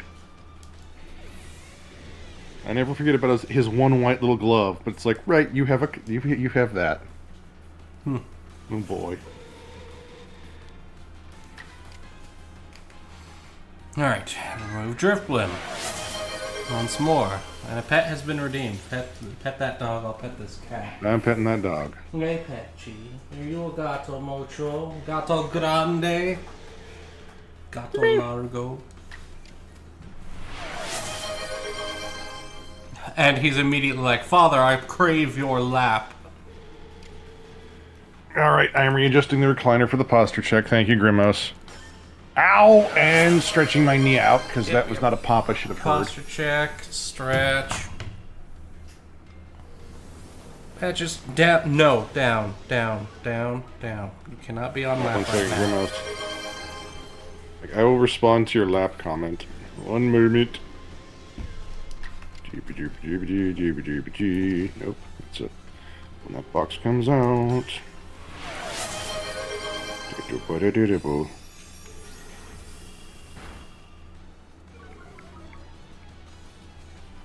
So offensive stats were lowered, and now we've got another turn to use a Pokeball.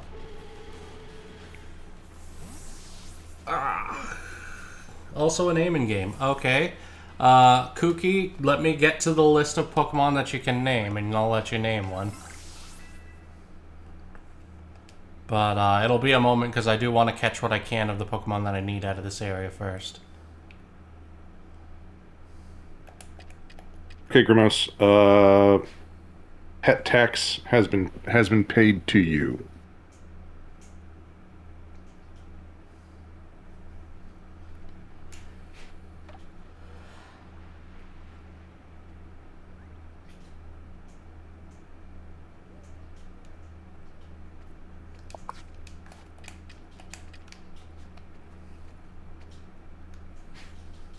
Yeah, it's you can see why I keep forgetting. Like, oh yeah, he's a full steel staffy, and I look at him and go, right, no, he's a half tux. So I keep forgetting that he has that. Because like I always see him, I always have him, and he's always rolled up in his little donut form, and it's like, yep, you can't see any of the white he has unless I move his collar, or he does his teeth beast impression.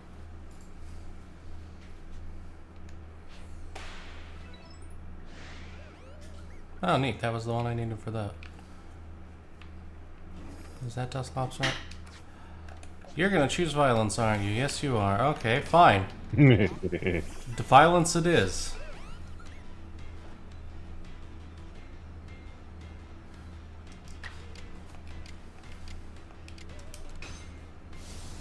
Fire!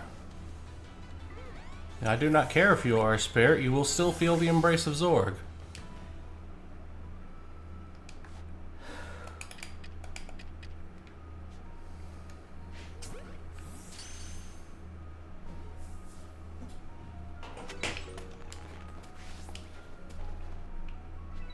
Okay, I don't think it's a Dusclops spawn tonight. Unfortunate.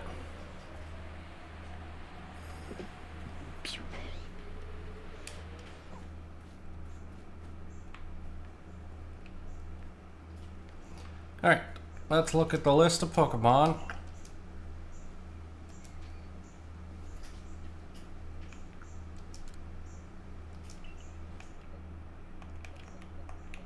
It wasn't going to be that long. Alright, Pokemon that need names. Double checking, is Duskform already named? No, he's not. Okay, so these Pokemon. Let me move this thing over here. Yeah, that should be fine. Alright, so we've got Ambipom. You have a name. Why are you even... Back over you go. Okay. I've got Ambipom, Vulpix, Drapion, Sudowoodo, Purugly, Honchkrow, Empoleon, Rhyperior, Spiritomb, Cherim, Blissey, and Dusknoir need names.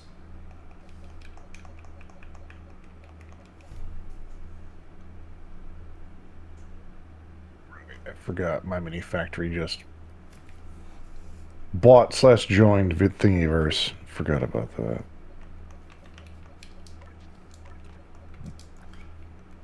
Cookie, you are the dealer in this case. You redeemed the name and game. Choose.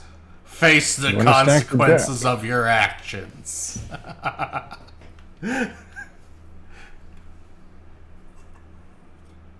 One with the hat. Haunch Crow. What are we naming him? Or her. It's a female Haunch Crow.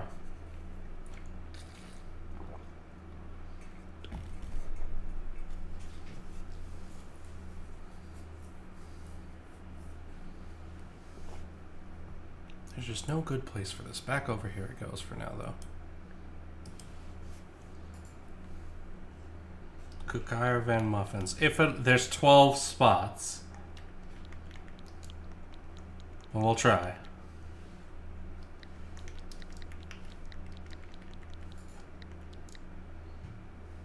Okay, Kooky it is. There you go. Your name is in the game. You are now cast into the box, like all the others. Actually, as a Haunch Crow. This little high.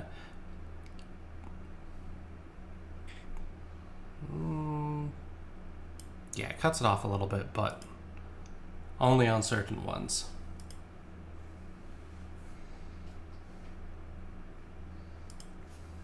Okay. Onward to glory. Double checking Duskull will be done. 5, 6, 7, 8, 9, 10. Yeah, Duskull will be done. Dusclops. Evolving a Duskull into a Dusclops would probably be our best bet.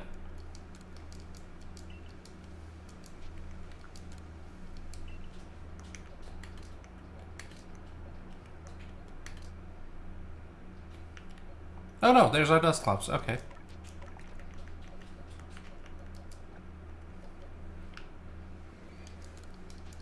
Yes, it appeared.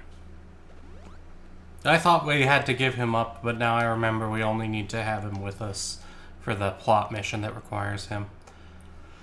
Oh, let's see. We're at 6 points. If we use Shadow Ball 2 more times and Dark Pulse 3 times, we'll finish. Or actually, Shadow Ball 2 more times and then evolve him with one of my spare Reaper's Claws, because I'm pretty sure I've got more than one. Yeah, I've got 2.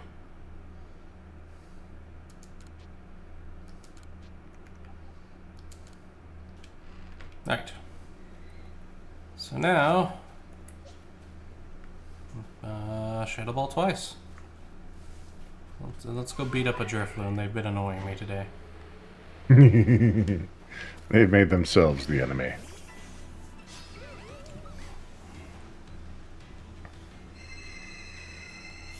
Digiman in chat. I still say we should have Crispy and Cookie should do the fusion dance. We'd get a breakfast cereal from it.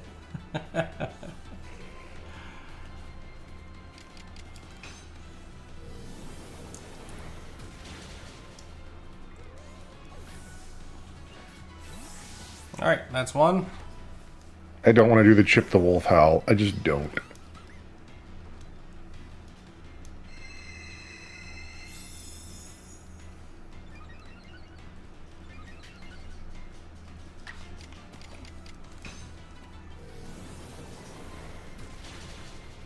That's 2. Double check that was right. Yes, it was. 6, 7, 8. And evolve him real quick.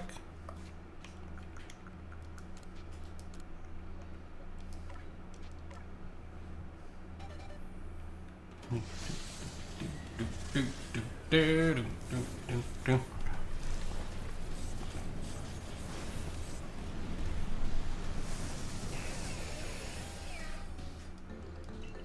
we're immediately going to swap him out for the alpha ones that we have, because it's just easier that way. He was just required here. Yeah, he got to evolve. Lots of his kind don't get to do that. Time to consult your Pokefusion generator.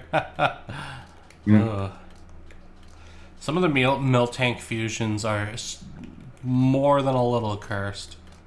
Yeah. Alright, and Duskull out of here. He's level 65 even, so he should have most of his moveset.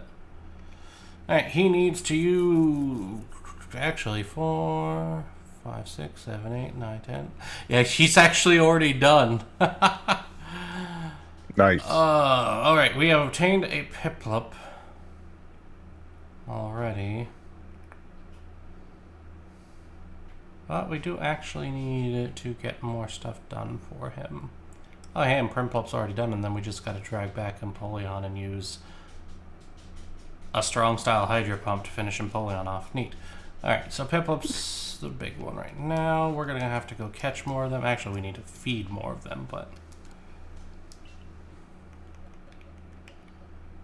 So Dusknoir's actually already done. Empoleon can come back out of the box for the purposes of this.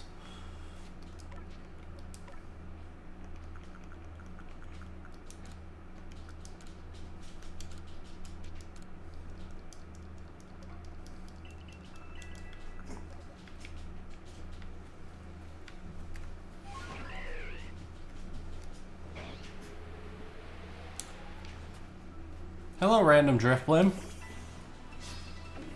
Your brethren have brought pain to your door. Suffer as I have suffered.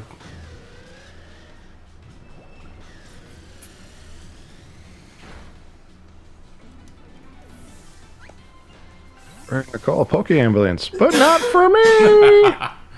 Alright, I will be right back. I actually need to run to the bathroom real quick.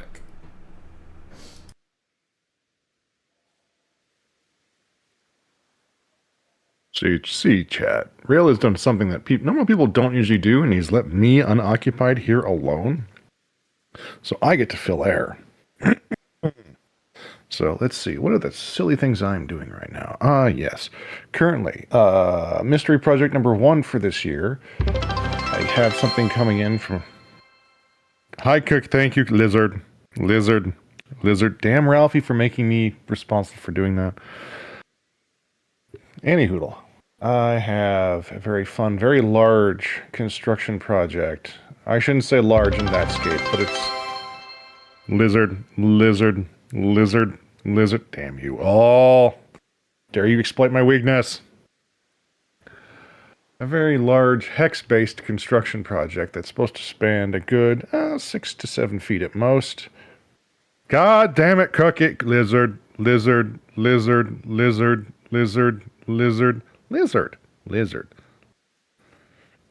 Actually, that's Parallax's department. Mine is from an idea that spawned 2 years ago. It's just taken me this long because I'm a single person working on this project, mostly because of minimal funds and whatnot.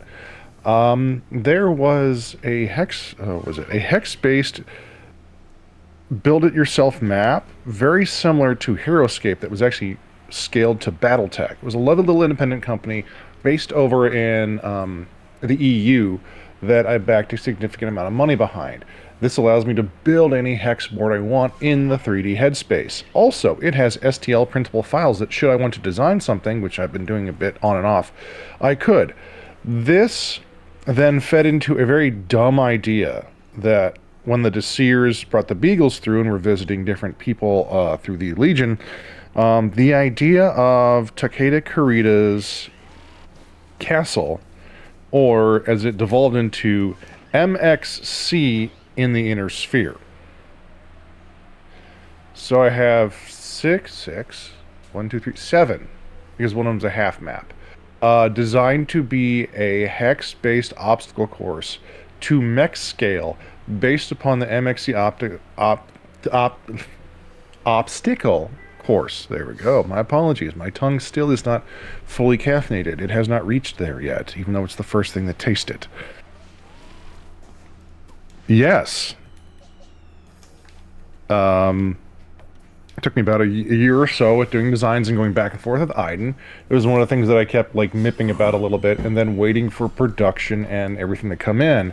In hexes alone, I think it's something like 2 to 6. No, hang on. 30 by 30, that's 600. 600 by 6 is... Yeah, it is about 6,000 hexes. So I'm still working on that. I have the main maps for 4 of the locations done. They all click together. They then go uphill as similar to the Boulder Dash from MXC. And a Pachinko machine I decided to make as the counter to Boulder Dash. You rise up to Takashi Kurita's castle and then do a all free-for-all battle at the top.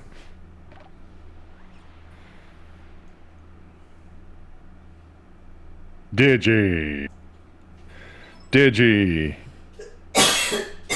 You now need to make a, what was it? Spawning pool? Or what was the pod? What was the pod one from Magic the Gathering? You now need to make a pod style card reference from that, my friend. But yeah, that's the thing I've been kind of working on, was how to make this terrain, aka mousetrap style board. Yep, it's basically Takeshi's castle. So that is the big long on project, aside from a few other secret ones that have formulated. As I would love to put it, there's the stuff that people does, and then there's the stuff that like fans do to like, hey, we love what you do, and then there's the weird ass crap I do. That's not weird, Mo. That's brilliant. I know, but it's gonna be big, and I will want to bring it so we can like officially do an event with it someplace, somewhere, sometime.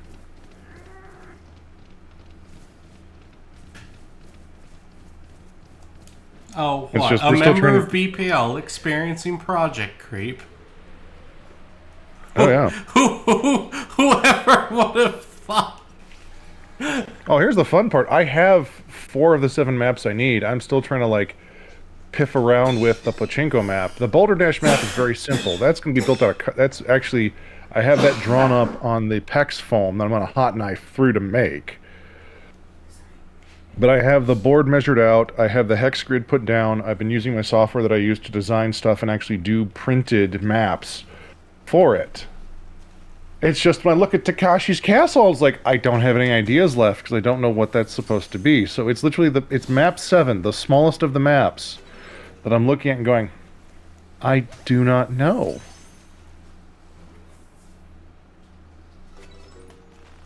And part of me is trying to figure out and find, like, were there, like, I want to know what the Kuritan stables looked like in Solaris and pull to that.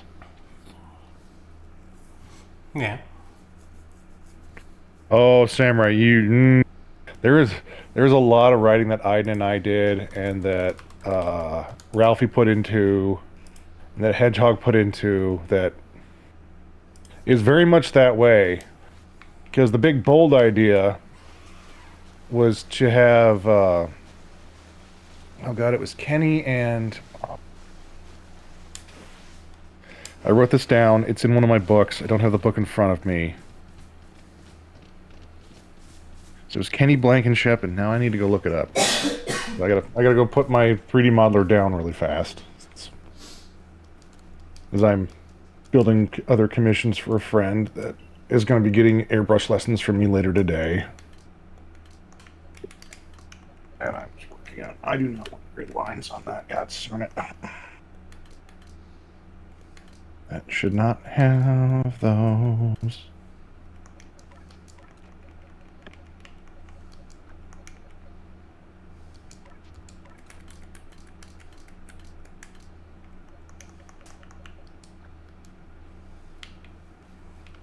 Seriously, it shouldn't have those. You should be directly on the plate. Oh wow, he doesn't See even what need to happens. evolve. Just having a raid in the party is how you evolve Mantike. Yeah, it was Kenny and Vic, yeah. Aiden and I are between who's going to dress up like Kenny and who's going to dress up like Vic. Because I don't have hair, so... whoever had the top knot wig, I'm going to be that. Right. And if it's Kenny, then I have to learn to remove some of my filters so I can actually be in character. Double edge actual style if we can. Because the main idea was this is not something that House Kurita puts on. It's something that either House Steiner or House Davian puts on to make fun of House Kurita. That's terrible and also amazing. Yeah, I know. Alright. This is from the Solaris Broadcasting Department. So propaganda. It would be if it wasn't well received. So propaganda.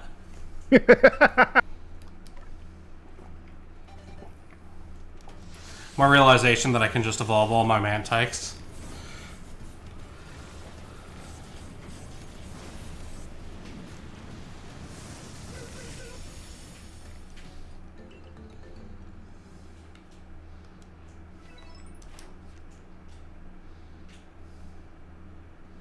Yep, that was the other fun part of. Because we went into deep freeze, and I'm like, okay, I can't do any fabrication. Like, I could do some fabrication, I could definitely do a lot of painting, but because I started stocking up on materials and supplies, I now have to sort everything I have for everything I've put up. It's like, well, I can't finish it yet. So I have, once again, projects spilling over from my project space into my living room, and it's like, I need to not be doing this. I need to get it all sorted. You need more shelving. Well, I need to actually get the basement cleaned up and my drafting desk, my workbench, my second workbench, and then my collection of 3D printing and airbrushing stuff set in the right places, so proper ventilation, proper heating, and sheeting.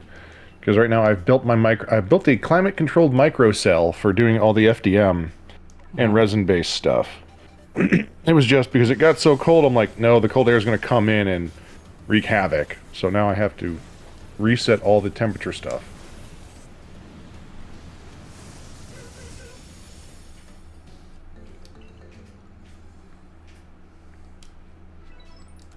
One day I will stop being lazy and figure out how to use Blender so that I can build the Hex Gundam.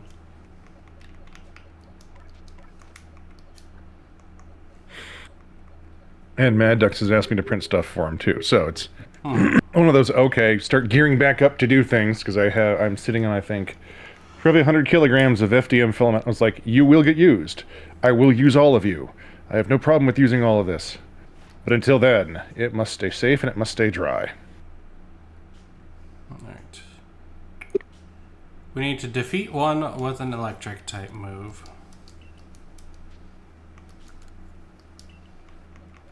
So Ramarade can go back in the box because he's not needed anymore.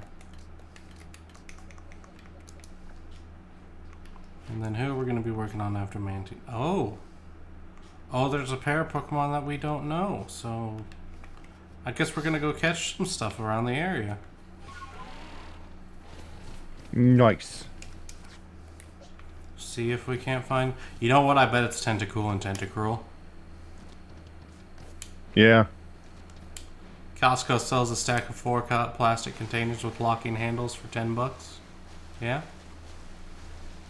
I'm just going to say this right now. I own 56 of those thread bobbin containers, so I could go through and sort just my mech collection. Huh. Battletech is not the only game that I paint and do stuff for. As I look at some of the other things I've crowdfunded and gone, yes, when I get to it, god damn it. I don't even Looking at want you, zombie side. I don't even want to think about what the nightmare is that is moving your house.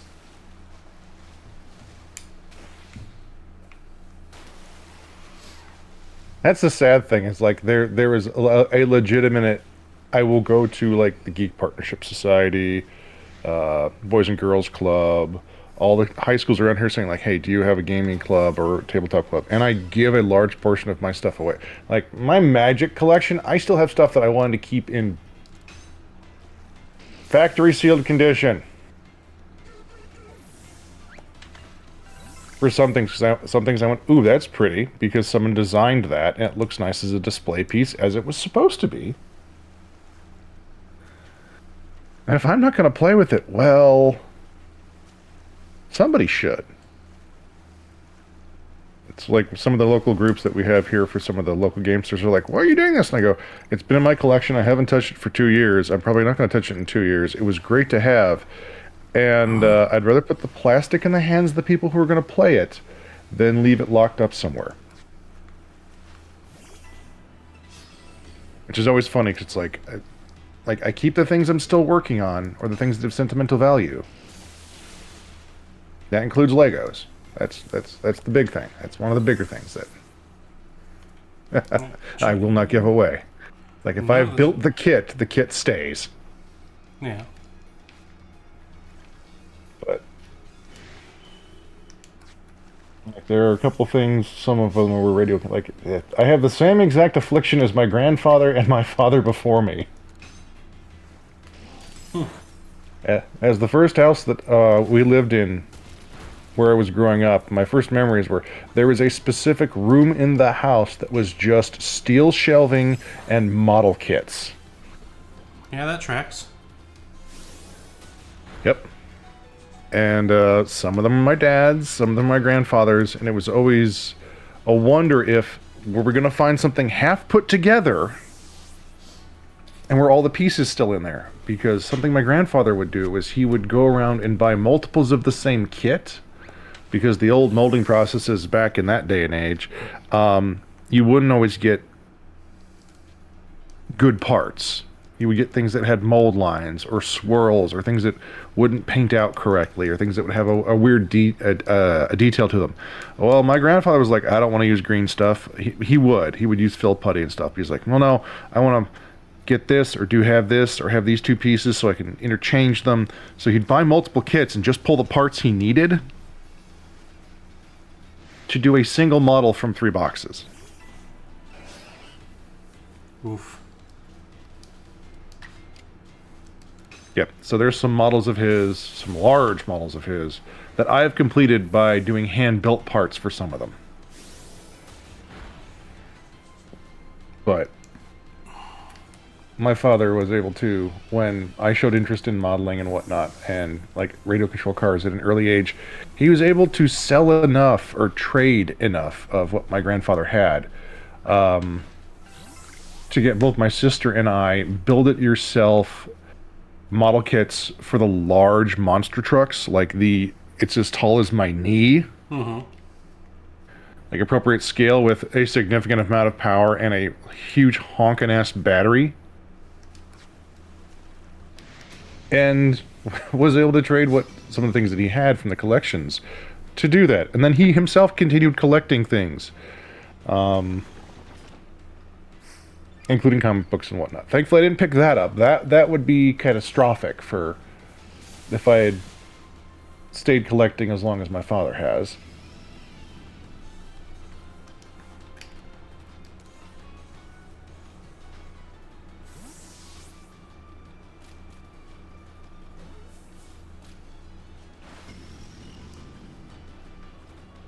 Oh yeah, Samurai, I agree. Yeah, Pandemic was Kickstarter. I'm like, yes!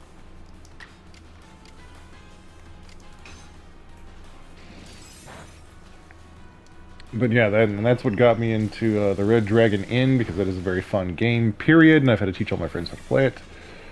Along with, I'm happy I broke myself of it, buying a good portion of the things that Cool Mini or Not does, because they have some really good modelers on their teams. Mm-hmm. And make really nice dynamic models that aren't a bitch to paint. I'm looking at Arcadia and Masmora, and I would almost have the StarQuest variant if I hadn't looked at that and said, hey, you have enough, you haven't played these yet, you can't buy more.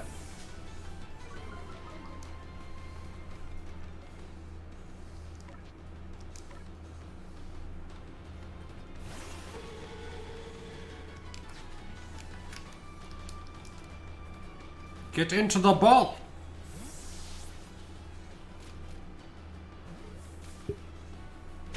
Yeah. But yeah, Samurai, you're literally naming off when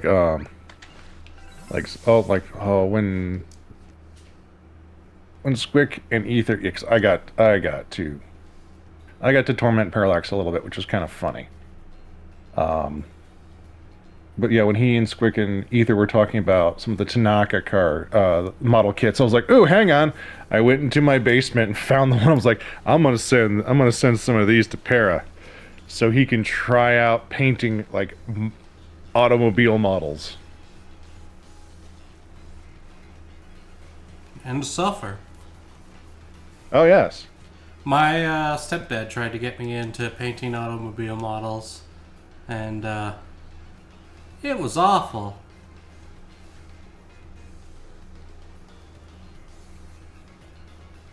I'll pop your bitch ass out.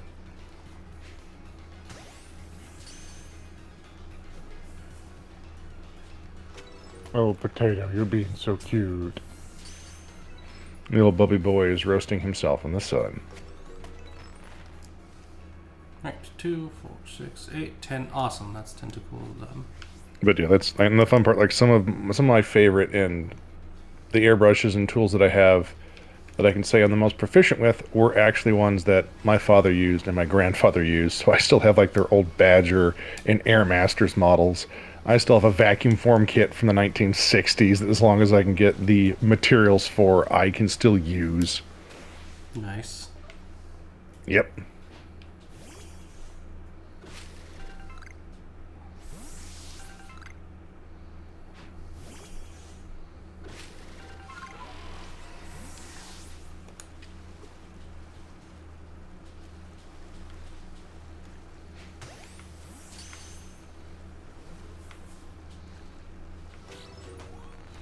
Is Finneon in that slot? No. What goes here?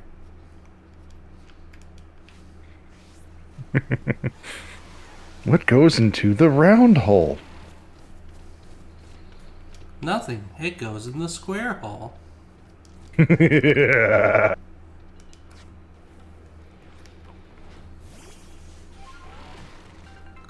Oh, look. Rale, of all the people I knew I knew I could depend upon you for that one. There's the Diggs in chat. Howdy, Mr. Diggs.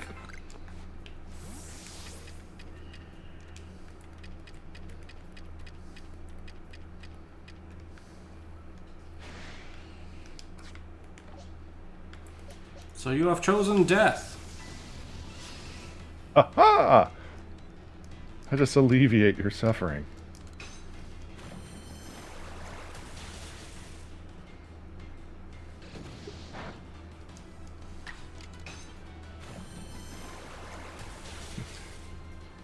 Be his angel of mercy, Rale. Is that an alpha one back up there? Why? I'm all the way over here. Why would you... You know what? You know what? You got a special present. I'm bringing out the big guns. Never leave Tentacruel with your mom. Oh no. Oh no.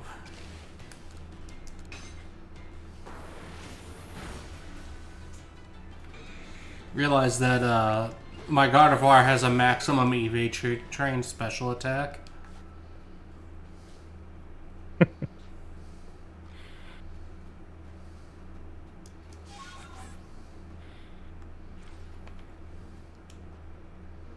Oh, don't give me that huff, Mr. Judging Puppy.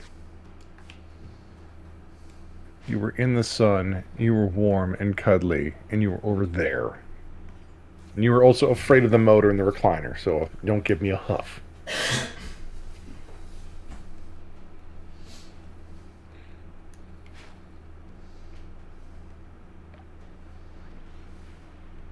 Oh no!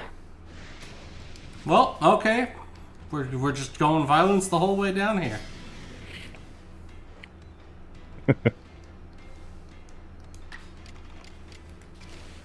Samurai, I could have lived my life not knowing that. Thank you. Someone took the Lego Great Wave set and modded it to the Fisherman's Wife. Oof.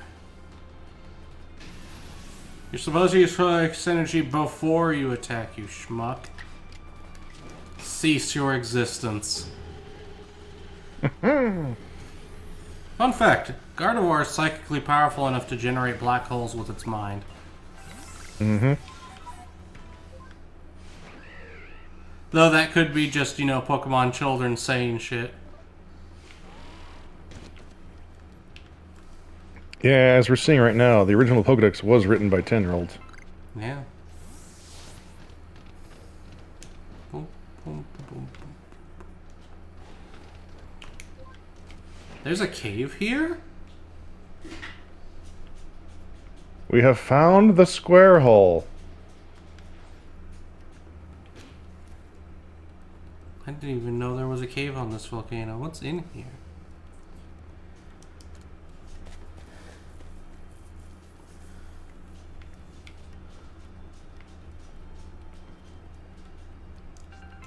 A bunch of mud.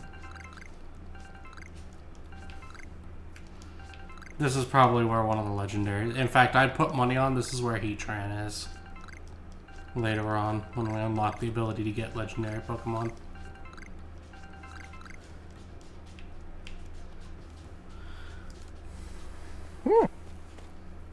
Okay, I was about to give Mini Hulk shit, but I just realized I'm looking at the wrong creator's name.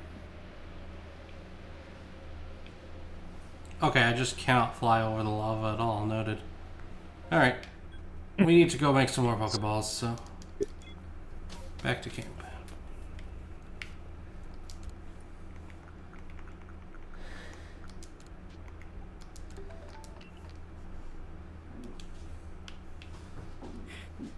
Now, I noticed you mentioned it as a temporarily blocked lava tube.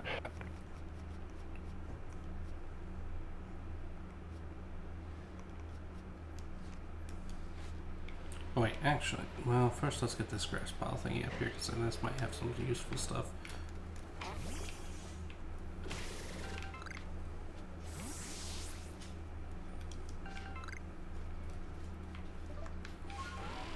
All the grass piles and such. We need more materials to make more balls. More bull. Oh, balls.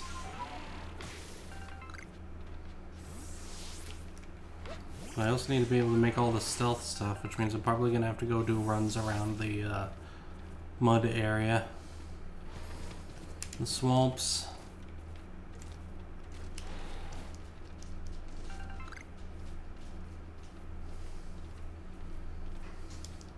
Also, I need to remember to keep an eye on what time it is, because I totally blanked, and we've got a little while to go. Yep, it is 9:30. Sorry, only a little while ago. Yeah, because the soft foot route only really appears heavily there, so we're gonna head that way. Oh yeah, Rale, you want to hear something interesting? Since time and schedule just got brought up. Yeah, go ahead. I realized for the past 2 years, after talking to Aiden, that I've basically been pulling a Cosmo Kramer on every single one of the streams I've been on. What is a Cosmo Creamer? Kramer, you know from Seinfeld when he would just open, like, boom, into the door and he's now on scene? Ah. Kramer. Kramer, yes. Because Aiden brought up, he goes, yeah, have you ever done these two things? I'm like, that exists? He goes, well, yeah, there's even a chat channel for it. I'm like, that exists? He goes, yeah, that's how we know what the schedule is. And I go, that exists? Not on the Twitch page? And he's like, you never did this? No! I never have. I never knew of its existence. So I had to go fill out paperwork that I realized I had never filled out for 2 years. Now Chad is discovering that we fill out paperwork when we do this. You kind of have to. You gotta get vetted some way. Yeah.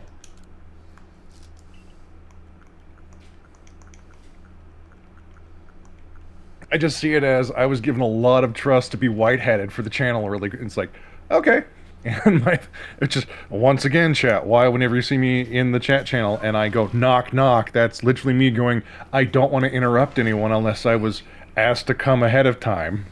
Yeah.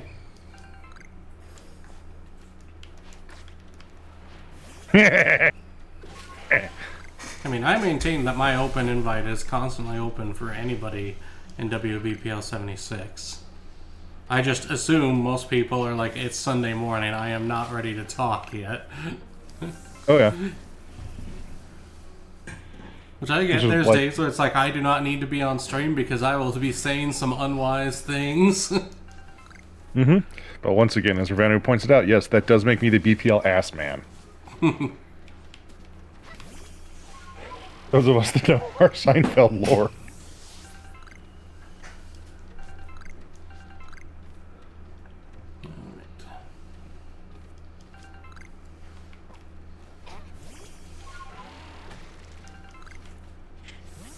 I don't know. But yeah, that was like, as soon as that was known to me, I immediately, once again, because this is not the first time I've had to apologize to Diggs for something I thought I'd done that was very stupid.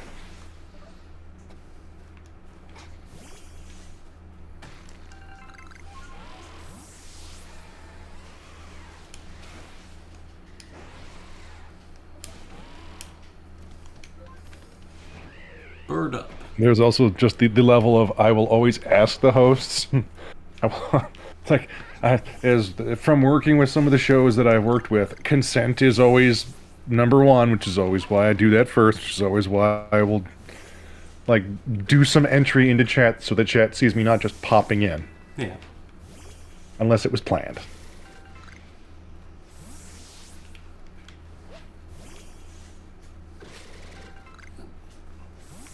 I mean, the only shows that I'm a regular on are obviously my own, Storms and Super Chiefs at the moment. I've been wanting to catch more Cookie streams just to be in chat for even, and just been exhausted from work because new job and getting used to that. Well, I know. I was mad I missed Crab Tales. Or sorry, Another Crab's Treasure. Because that, I was like, I wanted to oogle at the art style as she was playing through it. Alright.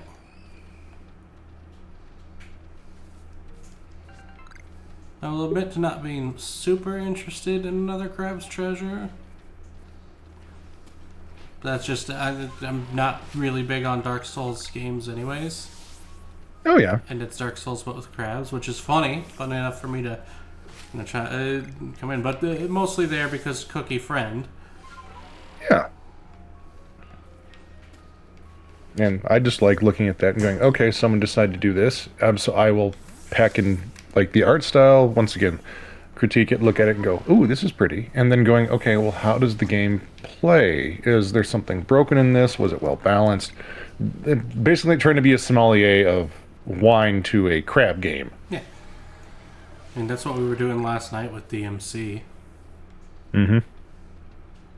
I maintain the biggest way to fix DMC would be to make it really British.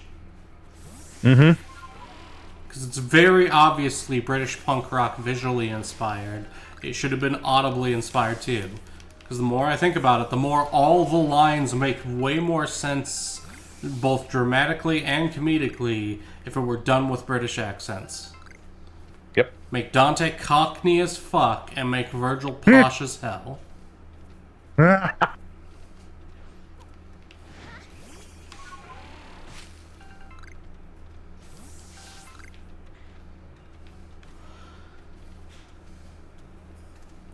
Oh god, now I'm hearing Lady's voice with...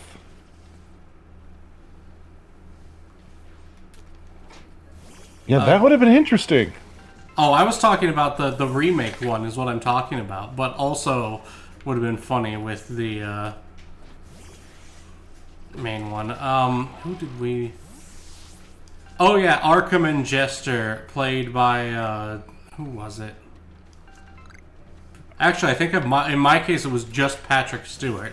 Though some people were saying have the Jester side be played by Mark Hamill, but then he'd just do the Joker voice. And Yeah. well, that would be on point. At the same time, it's just the Joker voice. I think Patrick Stewart would be perfect for doing that, because Patrick Stewart can do Unhinged. If you've watched American Dad, you've heard Patrick Stewart do Unhinged. Yes.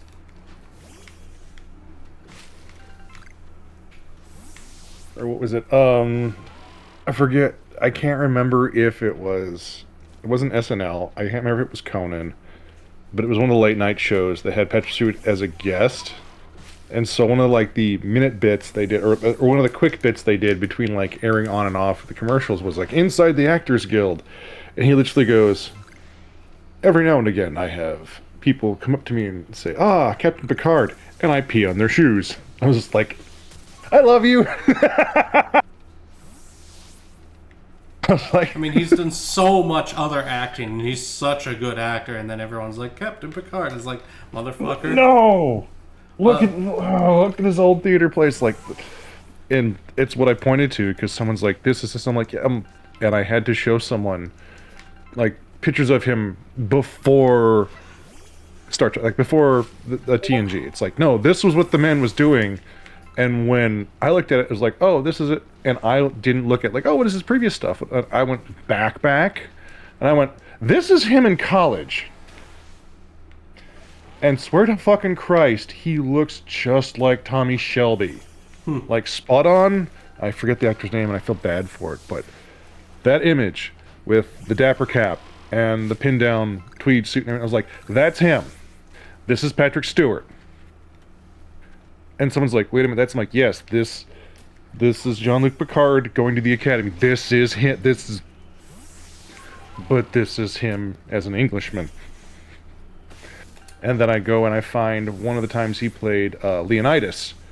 But he plays Leonidas not in the proper drab that he was when he was older, which was the proper robes and everything else. And I go, he got fit for the role as a Spartan. And you see him looking like Leonidas from 300. When he was a young man, I was like, this is the man that took his crap and did this. This is what he is capable of and what he started out as. Imagine the young Jean-Luc, like, imagine the young Patrick Stewart, the voice, and this. Right. And then I get asked, well, why are the pictures in black and white? And I go, because color didn't exist back then when it was done. Despite Night Owl's intentions, breakfast is now a warm soda from a damaged case of cola and a cup of tonkatsu ramen. I mean, needs must. Most days I actually skip breakfast entirely, so I can't be one to judge.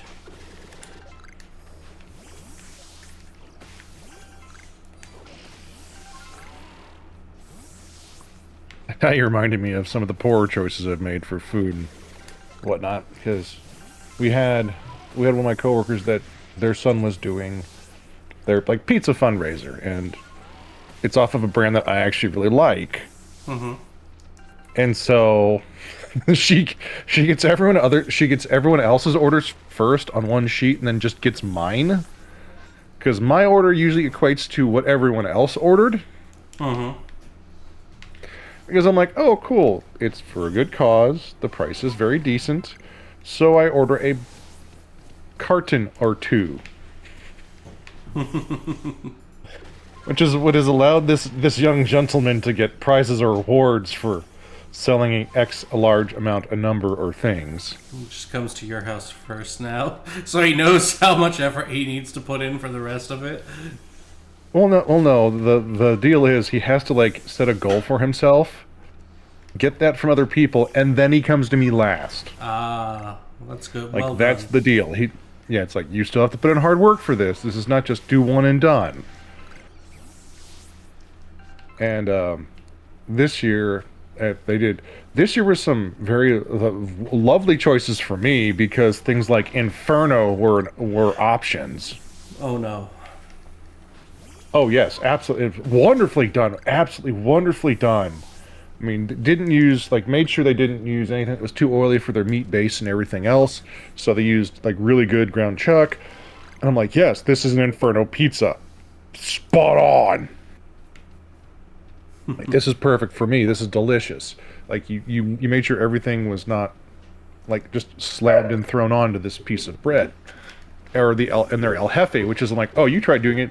I was like, that's cute. You're going to try and do a taco pizza. I'm going to eat it like I eat all taco pizzas. I'm going to cook the whole thing, not cut it, fold it in half.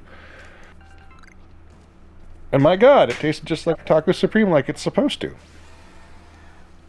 Because they decided to use corn in their crust. It's like, oh, I have to give you props on this. Yeah, However, I was given an apology as one of my orders were like, well, we ran out of this. I'm like, that's understandable. I ate that pizza. That pizza was delicious. I understand why you ran out of it, because people who knew about it would obviously buy it. And they're like, we gave you the Alfredo chicken one. And I'm like, that is the one option of outside the pizza flavors I won't pick. Wait, you don't like chicken Alfredo pizza? I don't like how people do it. I don't trust frozen chicken Alfredo pizza. Okay, that's valid. I trust fresh. Yeah. We had mini chicken Alfredo pizzas. Or I did. Fox, I think, did a different sauce. I'm not sure. Yeah, it's like, if you're cooking it then and there, yes, I trust you. And I have been rewarded, because places like around me, like Pizza Luce, one of the Tomas. I'm trying to remember. There was another place. It wasn't Toppers. There's another place by me that did it, but they make the sauce fresh. I'm like, yes, please do that so the oils don't debase. As soon as you get separation in that stuff, all you're doing is throwing dairy oil on top of olive oil with more starches and a little bit of protein separation from your milks. It's like, it's just basically your dairy proteins and your oils. If it debases, if it freezes, if it separates, which can happen. Yeah. That is bad. That is what makes Mo sick. Because my body does not like high oil content. What we had was little pita pizzas. Oh, yes. And we put... You had me at pita. Right. So we had pita pizzas, and we did Alfredo sauce, the chicken, which was Italian seasoned chicken, thyme and garlic and such. And then freshly grated Parmesan cheese. And what else was it? And a little bit of shredded cheddar on top. Nice. Side note, I have learned, because I didn't realize this before, if you grate your own cheese, if you're willing to grate your own cheese, blocks of cheese are generally actually cheaper, like per pound. Oh, yes, and then you don't have any anti-desiccating agents inside of it. Some companies do that. Yeah, and then you also have you also end up using less cheese, I've found. Yes. Because it turns out when you freshly grate it yourself, you get a lot more cheese a lot faster than you think you do. Mm-hmm. So, everybody, try grating your own cheese. It's worth the effort. Yeah, I actually, a friend of mine got me one of those the Roto hand graters that they have at Olive Garden. Let's just use the hard cheeses. I still have, like, my good cowbell grater. Do you mean it's a great deal? Yes, it is a great deal, campers. And I'll do one. Yes, because at these prices... No, you'll summon Storm. But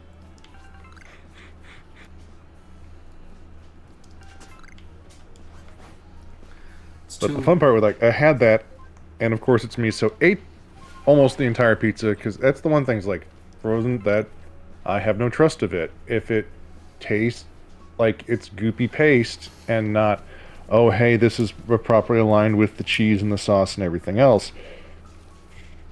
If it looks like I'm gushing toothpaste when I bite into the pizza, problem. Yeah, no, that's too much sauce. Oh yeah, and if it's too much sauce and it's not rightly balanced, or if the cook times they give me are incorrect. You should have just enough sauce for flavor and to not make the pizza dry, and no more. Yes. which they do stupidly perfect on all of the other pizzas except for this, because I think they did as, oh, well, it's supposed to be sauce, so you want to throw more sauce onto your sauce, and then throw your cheese with your sauce. It's like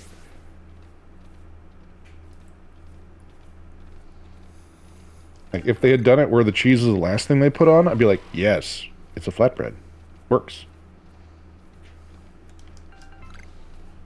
Had it and got sick. Now, The haunts. Yep. The haunts may be busy with helping with church functions or all kinds of stuff. He's usually pretty busy Sunday mornings. Yep. Sorry, And I got my confirmation of this, unfortunately, because I was like, well, I don't want to throw the pizza out, so I'm going to cut a few pieces up and give it to the pupper dog. Because I was sick at work. Did that, came home, and I'm like, yeah, I know not to eat this. I know this is going to make so. But I also don't want to waste food, and the puppy can get a treat. So I'm like, okay, it probably won't bother the puppy. Cut a few little nibbins off, put some of the chicken that was on there on it, and everything else. Fed potato as a treat. Not 30 minutes later, I hear the very, very familiar sound of dog dry heave. Ah. And he returns his treats to me. I'm like, okay, this is a sign. That's not a pizza. That's even he thought that was too much sauce, and it upset his tummy. Yeah, that's definitely a sign. Mm-hmm. Oof. It was funny too, because like it wasn't made him sick. It was just couldn't digest it and repurpose.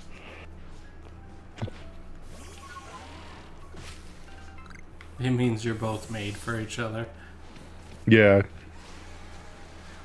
And as you say that, he does the baby whine at the door, so I'm gonna let him outside, let him run around a little bit. Pete?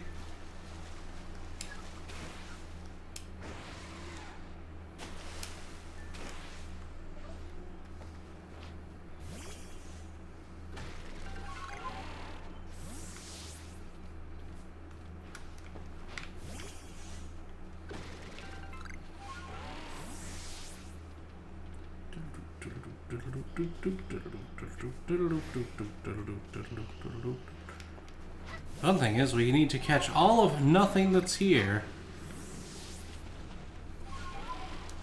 Because we have completed this area. We are just here for crafting materials.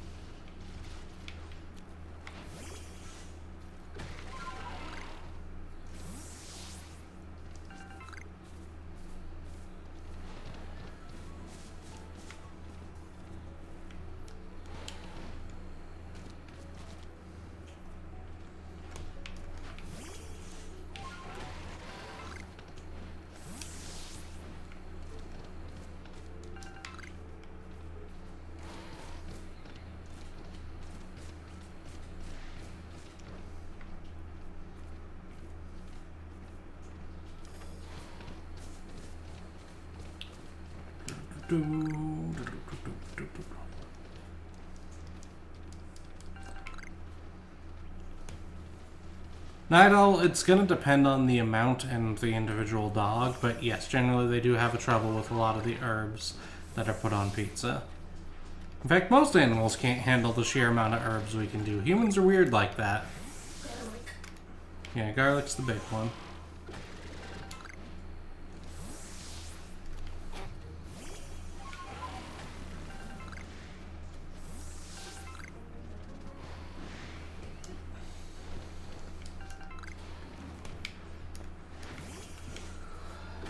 Oh, that stone wasn't supposed to be shaking. Oh dear.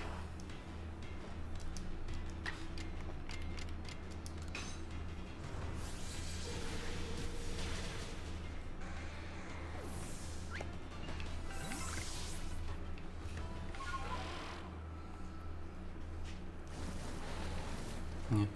Should be noted, we're not the only species that like gets drunk and will ingest poisons for funsies. But we have a lot more tolerance for a lot of different kinds of chemicals, and we're highly resistant to shock.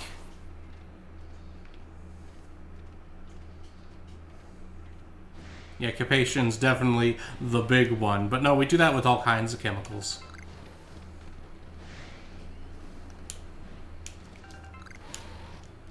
I've seen and known squirrels to get drunk off of rotted fruit, so... Yeah. Yeah, humanity's biggest thing is generally we're optimized for endurance, and it turned us into a super predator. Because we can keep going for longer, and we can find more stuff that we can eat anywhere we go. Yeah. And if you use the hawk and dove theory, we're prone to, oh, this is difficult, okay, instead of turning away from it, we will forge through it to break it. Yeah. Also, like, we look at the hawk and dove theory and go, fuck it, we're just gonna go, it doesn't matter. There's also, with us being resistant to shock, like, we can break a leg and actually recover it. And that's where also friendship is the best superpower, once again. Because also being community creatures, will actually support each other when one of us is injured. Yep. So we're already a threat as a solo, and then we took the real optimum method by doing friendship too.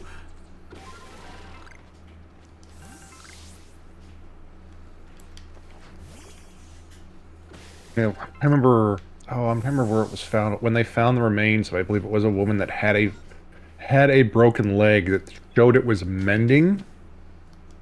For the communities that were there to like, we have found the start of early human society here, because this would mean death.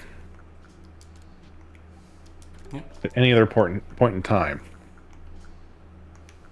I can't remember if it was like it was, I think it was post-Neolithic. There we go. We got so many stuff that I could now make 40 more Ultra Balls. Another 14 Gigaton Balls. Yeah, boy. Yeah. And for anyone that's interested, no, I did not feed the dog directly stuff that was on the pizza. I cut the crusts off, since I knew that would have the least amount of things from a frozen pizza. A frozen cracker bed crust pizza. And that's what made him sick.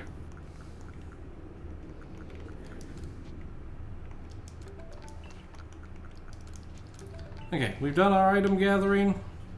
I'm pretty sure we're much better. Yeah, we got 10 of the spray.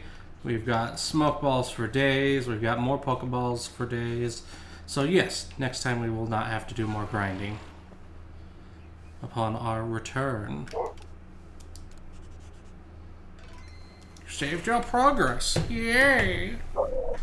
Alright, anything to say before we go, Mo? Because we're actually coming out a bit late. Oh. My dog says, ooh, woo. Everyone, keep your stick on the ice unless it's melted, and we're all pulling for you. Yeah. As always, everybody, stay safe, be kind, both to other people and to yourself, and have a beautiful time. Bye, everybody. Bye.